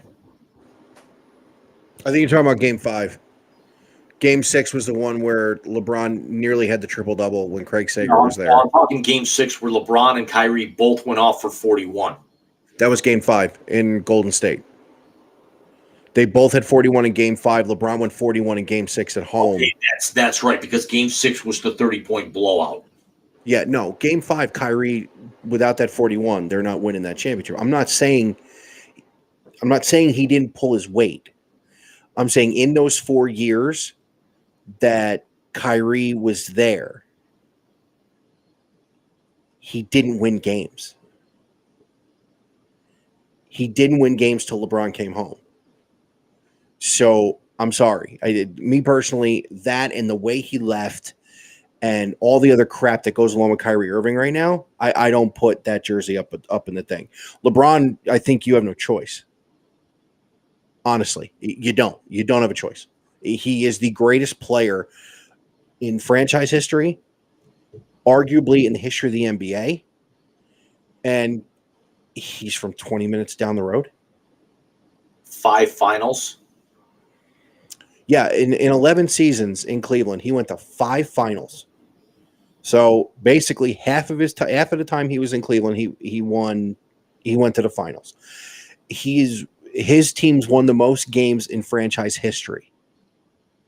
No, LeBron goes up. Kyrie, you're a big part of the championship banner, but I don't give him your own number. But going back to the Mets real quick, David Wright owns the record book. Had he not gotten hurt, let me put it this way: Scott Rowland was elected to the Hall of Fame. Yeah, as a Cardinals fan, I still scratch my head on that because I remember Scott Rowland as a very good player. I don't think Scott Rowland was one of the greatest to ever play. No, I agree with you. And Scott Rowland's lifetime stats, 2,077. Now, Scott Rowland played from 96 through 2012. So it's 16 full seasons. He had 2,077 hits. David Wright had over 1,700 in 3 less years. He had 1,287 RBIs. Wright had nearly 1,000. He had 899 walks. I'm pulling up his numbers. Rowland had more Gold Gloves. Wright had 104 or had 94 less home runs, but missed all that time and had a higher batting average. 2 Gold Gloves. 1 multiple Silver Sluggers. David Wright was on his way to being a first ballot Hall of Famer. Because if he doesn't get hurt and he would have played out his contract, which ended after the 2021 season, you're talking 2,500 hits, 1,200 RBIs, 300 to 350 home runs at third base. Everybody with those numbers for third baseman are in the Hall of Fame. I mean, there's always one in every sport. It's, you and I as Clevelanders can even relate that there's 2 extra Browns that should be in the Hall of Fame, except, something's keeping them out. If Bernie would have gone to a Super Bowl, one of those 3 years against Denver, Bernie would be in the Hall of Fame. Clay Matthews. There's no excuse for that. He should have been in the Hall of Fame in the first ballot. Yeah. And as far as Bernie goes, let me say this. I don't know if Bernie put up the offensive numbers. If you look at it, because Testaverde's got almost 50,000 yards passing, and some other pretty good numbers out there. And Vinny never even sniffed Canton. But Vinny was also a journeyman that it took him years to latch on as the number one, with the Jets after he had played on multiple teams. They brought him in, because he was one of the few bright spots in Tampa on a very, very bad squad back then. Horrible squad. And they bring him in to Cleveland as a way to be able to force Bernie out because they didn't want to pay Bernie. But Bernie was Pro Bowl caliber multiple years. You're right, he didn't put up the massive numbers, but Bernie put up a shit ton of wins and was the most accurate quarterback of that time. When the Browns lost games, it was not because of Bernie, but Bernie is running into the same issue that Josh Allen is now, is that Bernie is going to go down as a great quarterback, but he's not going to be Hall of Fame material because he couldn't get past Elway the same way that Josh can't get past Patrick right now. Yeah, no, he definitely was a little snake bit by Elway. I'd have to look at Bernie's numbers to see if there's an argument there. The only reason I know Testaverde's is because I know, when he was with the Jets, not for nothing, Testaverde also led that team to an AFC Championship game against John Elway. Craziest game I ever saw. John Hall went to kick a field goal, and that thing snap sliced because of the wind. Like, you had to start that kick 15 yards left in order for it to have a chance to go in.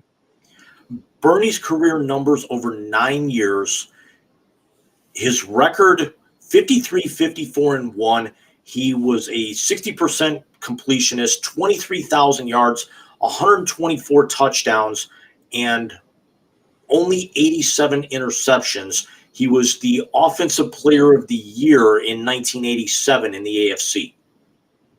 Yeah, I think, is Canton like Cooperstown, where you got to play 10 years to get in? It might be, yeah. That might leave him like 1 year short. Actually, I take that back. It was 9 years in Cleveland, 3 years in Miami, and then that final year with Dallas. So he played a few different places.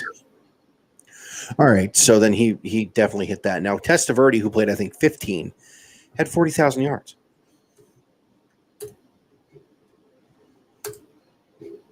Testaverde's career numbers. Testaverde was 90, 123, and 1, threw for 46,000 yards, 275 touchdowns, 267 interceptions. And his completion percentage was only 56. Ugh. And he also played for 7 different teams. Hold on, let's see. Tampa, Cleveland, Baltimore, the Jets. Come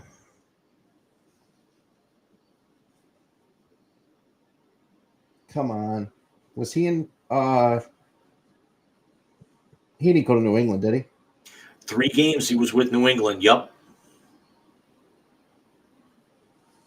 I really have got That's to put 5. more shit in my head. That's 5. 2 more, huh? Philly? No. All right. The Rams? No. Fuck. Miami? Shocking since he went there. 1 year in Carolina, 1 year in Dallas. Oh, that's right, because Parcells brought him into Dallas. Yep, where he started 15 out of 16 games. That's right. Because the Cowboys went from him right to Romo. Yep. Because look at this. Look at what they're doing. Look at this. I love him. Oh, I can't wait until next week when he's back on my TV. with Jim Nance. Yeah. I just wish they would put Allie LaForce with her instead of Tracy Wolfson. And it's not even anything to do with Allie LaForce's looks. It's Allie LaForce is a local girl. I know. I would much rather have James Laurinaitis in the booth than Jim Lachey. I would rather have a soaking wet piece of tissue paper than Jim Lachey. You know, he's been there like almost 30 years.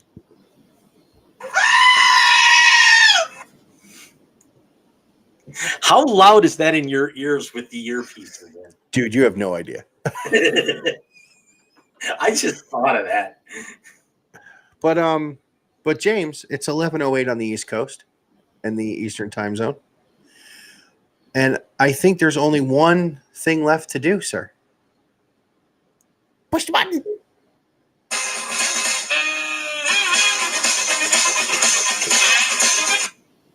Yes, ladies and gentlemen, once again, Yakety Sax means only one thing, and that is the Wisey Translator, the segment that Jim and I will hope take us to multi-millions of dollars someday.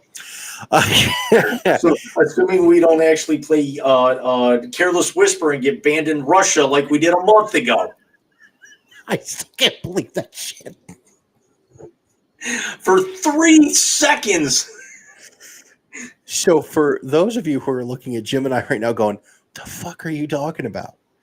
When we played the clip of Chuck Norris and Bruce Lee to Careless Whisper Alex, yeah. with Alex, and Alex and I uncontrollably had tears in our eyes laughing. We were banned in Russia for Careless Whisper. Jim calls me and he goes, we got a ban. Where? Russia. What? Are you fucking serious? Does Putin not like George Michael? Is this what the problem is? That was the funniest pre-first cup of coffee call you and I have ever had, because that was 7:45 in the morning on my way to work. Oh, dude, I've had 2 or 3 cups by then. 4:30, my eyes open up and I go, shit. So again, the Wisey Translator, Jim and I give ourselves and our guests from time to time a name or entity in the sports world or outside of the sports world, and we say the first thing that comes to mind. Last week's Wisey Translator turned into an off-the-rails segment when we read a joke to Patrick in the chat box, which we will not say on the air, which I've asked someone verbally, and they looked at me like they wanted to kill me. And of course, Patrick hits us with the foot-long joke.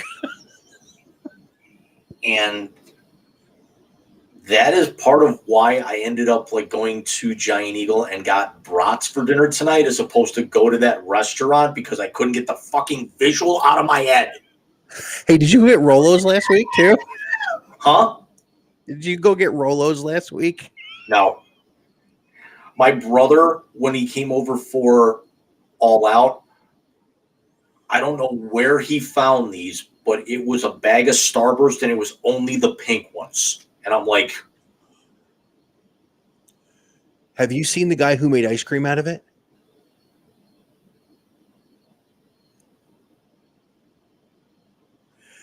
I will send you that TikTok. That's The Odd Couple. What is that from? Fantasy 7. I see it. It sounds like The Odd Couple. That's you are Fantasy Victory theme, which we'll probably get banned for. So. Yeah, you're seriously holding the fuck out on me.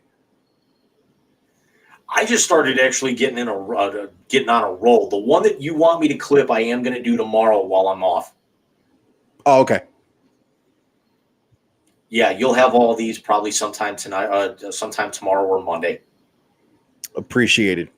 So, James. Speaking of which, it's before we completely go into the translator, how did you come out of last week with the weather? Oh, we actually power loss wasn't crazy. Not as bad as some people out by you guys. I worked from home that day for as long as I could, and Not a whole lot of damage, so much as like when I went to work Thursday morning, two of the I'll show you the intersection I'm talking about when you come down in a couple months. But I make a left out of the street the apartment complex is on, and I come to a light where I got to make another left. That intersection, which is the main one, two of the sets of traffic lights were thrown off the wires. Wow. Yeah, it was bad.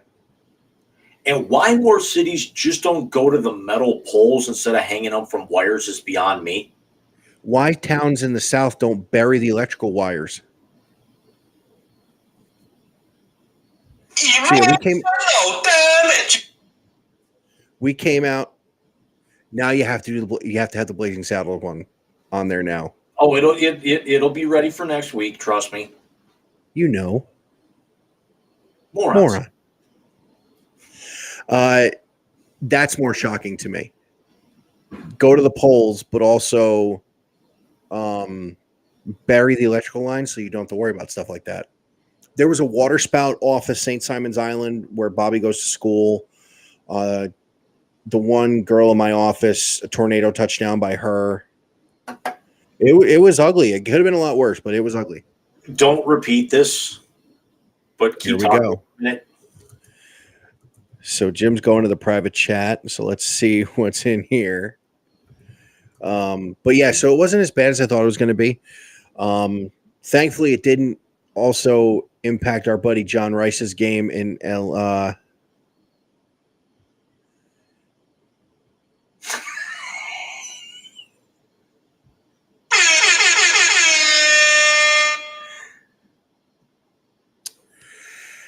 It didn't impact John doing the game up in Atlanta this past week. I got nothing. I got nothing.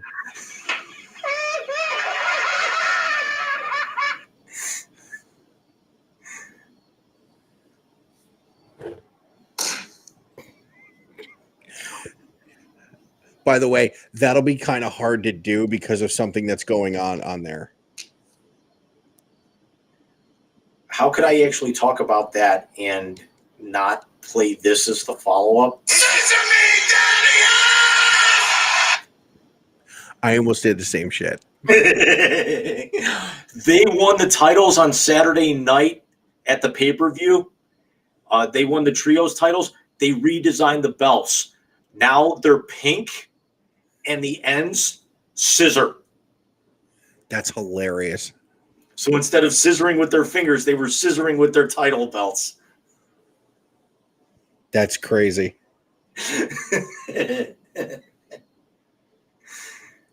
So I love how ESPN just sent a thing out about the kid from Alabama throwing 5 touchdowns against Middle Tennessee State. Get over it.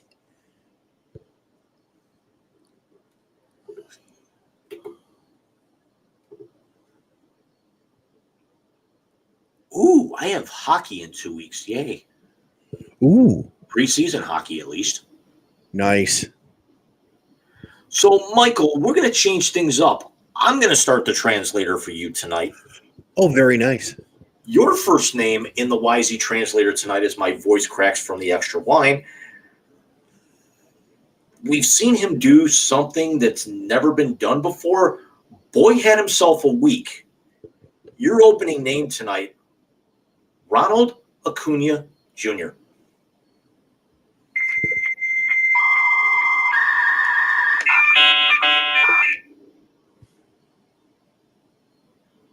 Your brother's going to be better. He becomes the first in baseball history to go 30-60. He gets married. He gets accosted by fans on the field. This is all within 7 days. Mm-hmm. I want to say this. The accosted on the field thing, they were loving on him. They weren't trying to hurt him. I understand that, but still. That's terrible. Don't leave your seats like that, fans. No matter how badly you want to hug a player or kill him, don't leave your seats. Because the last time we actually saw a fan get on the field, it led to The guy is drunk. The guy is drunk. some goofball in a hat. Exactly. Bare chested, banging his chest. I thought it was cool he did that against the Dodgers because it was Freddie at first base. They gave him the bag, by the way. I saw that in the like ESPN put the story up like a day or two later, which was weird because normally you'd kind of lead with that. It's ESPN. They don't give a fuck about Major League Baseball. Now We've that established this. yeah, I was going to say now that their cash cow college football is back. It's not going to be their cash cow for long. Remember, next year they lose every major market in the country. They do. I mean, I'll still pay my $10.79 a month for, but then again, I'm basically using it for the NHL, and I'll get those secondary games. But Dude, I'm actually assuming they add the regular networks back, I'll at least be able to watch major conferences this year. I pay $1.21 more than you, and I get Hulu, Disney Plus, and ESPN Plus. But you don't get live TV with that, though. No, I don't. ESPN Plus, the live stuff you do. Yeah, but it typically it's like you're not going to get premier prime time type stuff. No, but I only use ESPN Plus every now and again. ESPN Plus really for me has been like I watched the Once Upon a Time in Queens. I'll watch if the Mets are on there every now and again. Yeah, you get a free baseball. You get a free baseball game every night. Yeah, that kind of stuff. And then Hulu, of course, is Letterkenny, and Disney Plus is every minute of almost every day. I've actually thought about signing up for Hulu because one of the shows that somehow, some way, last weekend just kind of triggered for me, and I found out it's only on Hulu right now. I've been getting into The Rookie a lot lately. The Nathan Fillion show? Yeah. I found an really good streaming method. I'm halfway through the first season and I'm hooked. Yeah. Somebody probably dropped something outside. So, Jim, I have one for you for the translator tonight, sir. Jim, your first name in the Wisey translator is Jim Harbaugh.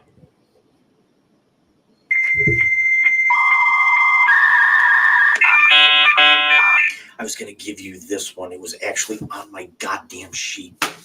Justice for Lindsay. Justice for Lindsay. Did you see what I sent you earlier in the week? Where you did you see what the quarterback did tonight by turning the shirt around or something? No, not that. It said free Harbaugh. That's cool. No, did you see the thing I sent you? I believe so. I'm trying to remember because a lot of shit in the last couple of days. There is a writer at ESPN who thinks that if Jim Harbaugh does not get the support from the University of Michigan that he thinks he should get in this crap with the NCAA and the Browns fall on their face, Jim Harbaugh will be the next head coach of the Cleveland Browns.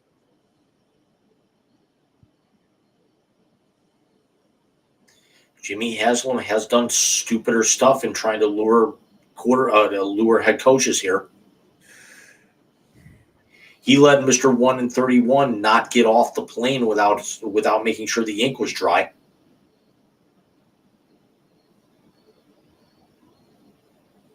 Dude, that's all I need is for that son of a bitch to take that team to the Super Bowl if he decides to do it with that scumbag under center. First That's of all, all I need. It's not going to be here long enough. Oh, no, they're talking next season. The more I'm seeing about it, though, now that they actually let Cade York go after he basically shanked worse than Noah Ruggles the last couple of weeks, that I'm starting to believe a little bit. I'm not saying that they're going to set the world on fire, but they could be in this. And I'm going to be very, very conflicted around the holidays. You sound like the kid in Angels in the Outfield. It could happen. Yeah, but also, how did Eddie Murphy say it in The Distinguished Gentleman? If my grandmother had balls, she'd be my grandfather. That's a very underrated Eddie Murphy project, by the way. It very much is. I love the last line of the whole thing. Now I want to run for president. Exactly. I'd vote for him over most of them.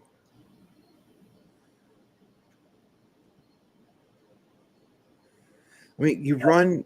Yeah, one of these weeks we're going to go completely off the rails, especially as that trial gets closer. Do you know that trial could be starting the week before I'm down there? I know. Holy shit! I just thought of that. Yeah, it's going to get ugly. And by the way, Mike and I discussed right before we came on. We got a surprise for you guys for episode 50, because the way things line up, we're not going to be able to make the live show from Jacksonville as the 50th, but we've got something else in mind that we think you guys are really going to enjoy, which we'll get into as the weeks get closer to the actual trip. Wait, I can't believe that. Do we have one more for each of us, James? We do, Michael. I'm going to go along the same lines of the previous one that I gave you. Michael, your second name in the YZ translator tonight, Mookie Betts.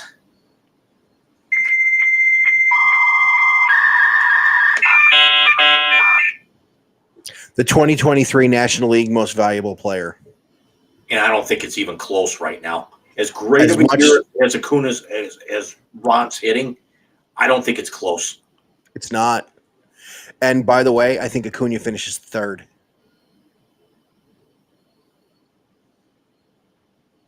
Freddie. See, yeah, I actually haven't paying as much attention to the Dodgers, so I don't know what. I mean, here we are, a month left to go in the season. I don't know what Freddie's numbers are. Give me a second.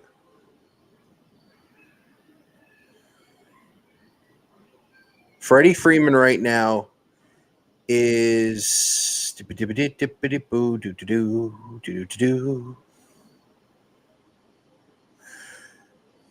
Freddie Freeman is batting .338 with 25 dingers. 338, 25 dingers, 51 doubles, 2 triples, 25 bombs, 89 RBIs. Yeah. He's got 17 steals too. In how many games? 134. Okay. He plays every day.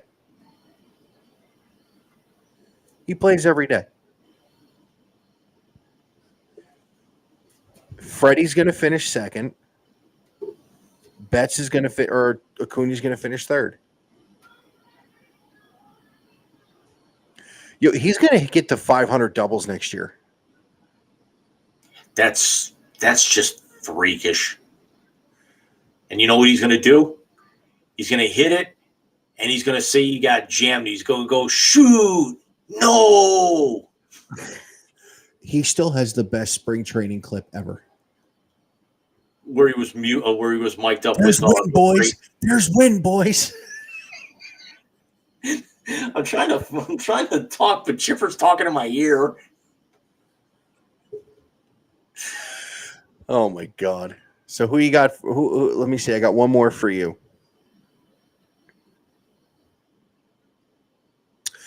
James, your second and final name in the YZ translator for this evening.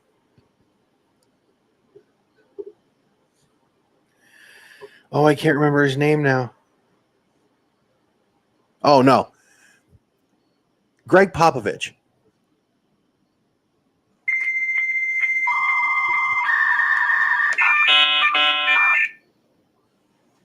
I can only imagine what he's going to do when they actually try to start hacking Wembanyama like they did Shaq. Did you see what he said the other day? Or he said it years ago, but it came up again. I guess there was a track and field athlete from the U.S., and they asked him straight out about world champions. He goes, "Man, the NBA, they don't play anybody." You saw that, right? Yeah, because I guess- didn't a couple of NBA legends took umbrage with it. Screw him. I want to say like D Wade was one of them. Whatever. He's Don't make not wrong. Commercials with your wife. I mean, the kid's not wrong. But did you hear what Popovich said? He said, "We can't call ourselves world champions. Do we play anybody outside this border?" Toronto. That was my first thought too. And I'm like, wait, you won a championship when Memphis was in Vancouver. So Vancouver. I mean, they're not wrong.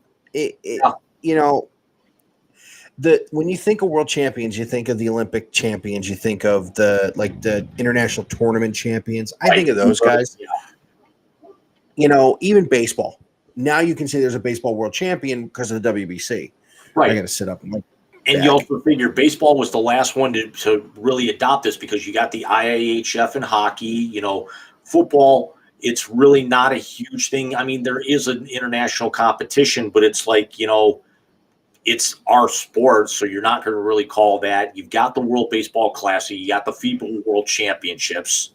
You got the World Cup in soccer. Right. Just talking about world championships, I know your feelings about soccer.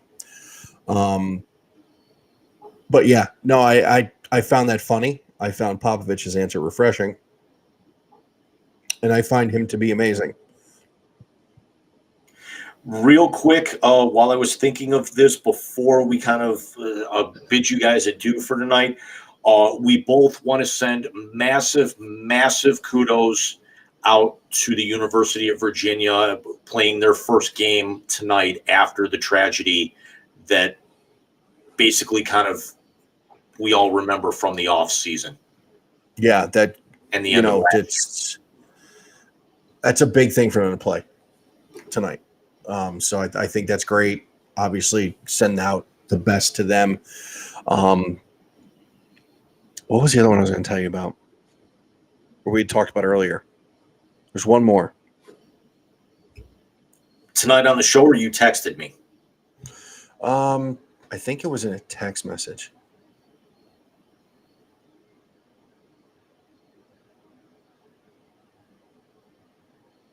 You sent me the grid. Harbaugh.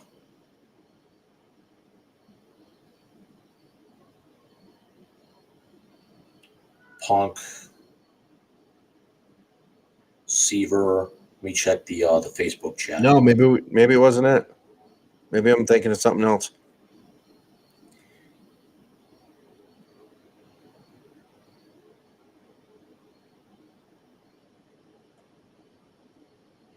Granderson.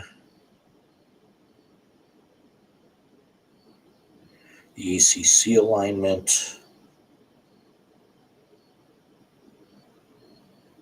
Nebraska. The volleyball team. Yes. Okay. I was the one that brought that up to you. Okay. I know. 92,000 fans. For women's college volleyball, it's the largest gathering of a female sport in history. Wait, that was more than. Again, I'm going back to soccer, but that was more than the Women's World Cup. That was it. Yeah, you might be right. It might be like women's amateur sports. Okay.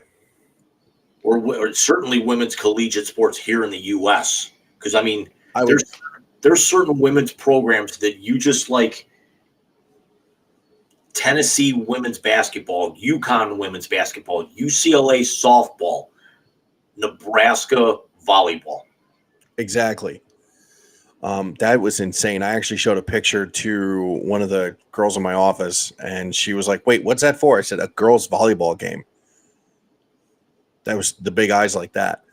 I'd like to give one last shout out, if I could, to the Little League team from California that won the Little League World Series. You see how that game ended? With that walk-off. Did you see how it needed to get to a walk-off? The kid from Curacao on a 2-strike count against him in the 5th inning hit a grand slam the opposite field to tie it at 5. And then the kid and Curacao, by the way, did not give up a home run in that entire tournament until that kid walked it off. And didn't they like boot the ball all over the field or something that led to the tying runs or something? Or that it led to the bases getting loaded, and then the kid hit the grand slam to tie it. I'm telling you, some of the best baseball we will see every year is from Williamsport. And the first pitch at the Little League Classic is cool too, with all the kids, one from each team, throwing the ball in. Yeah, that's always cool. I mean, it's not quite a golden banana, but it's got its moments. James, nothing, and I mean nothing, is a golden banana. Plus, also, we enjoy it a little bit more with what happens between Omaha and Williamsport, just because, ping! There is that. So metal bats, seed the trees. We're going to need Dude. the trees to be able to help reduce the ozone layer before too long. You ain't lying. So we will see everybody next Saturday for our usual hilarity and sports coverage that we get into every Saturday night and sometimes Fridays, depending on the week. Everybody enjoy the rest of your long weekend. James, enjoy your Monday off. I'm going to personally. We got a big week next week too. It's we got week 2, we got opening weekend of the NFL. We're another week closer with baseball. I want to say that NBA and NHL camps open in a couple of weeks. And what is it, the 16th or the 15th is going to be our combination NHL NBA preview? Even if we do it the week after, just because typically 23rd. both of those shows don't, both of those, even if we save it for early October, so be it, because basketball won't start until early November. Hockey will start the first or second week of October. So we got some time on that. Oh, so yeah, let's shoot for the 23rd for that then. Okay. So, provided we actually have a show, because that's also the first weekend after the new Mortal Kombat game drops. So we know I'm going to be late that night. yeah, you are. Yeah, you are. And sorry about tonight, guys, but Bobby would not go to sleep. And newsflash, as of a little bit ago, he was still awake. Bartender, Joe Boone needs a refill. Well, you go refill. I'm going to go relieve Mama. Everybody, thank you again for joining the Wise. You could actually give him some of this, help him out a little bit. No? Nah. No, it's called Benadryl. No, I'm kidding. Winner. So we'll see you guys next week. Jim, thank you so much. Enjoy the rest of your long weekend, and we will see everybody next week on Saturday. Happy Labor Day, everyone. Go burn some barbecue.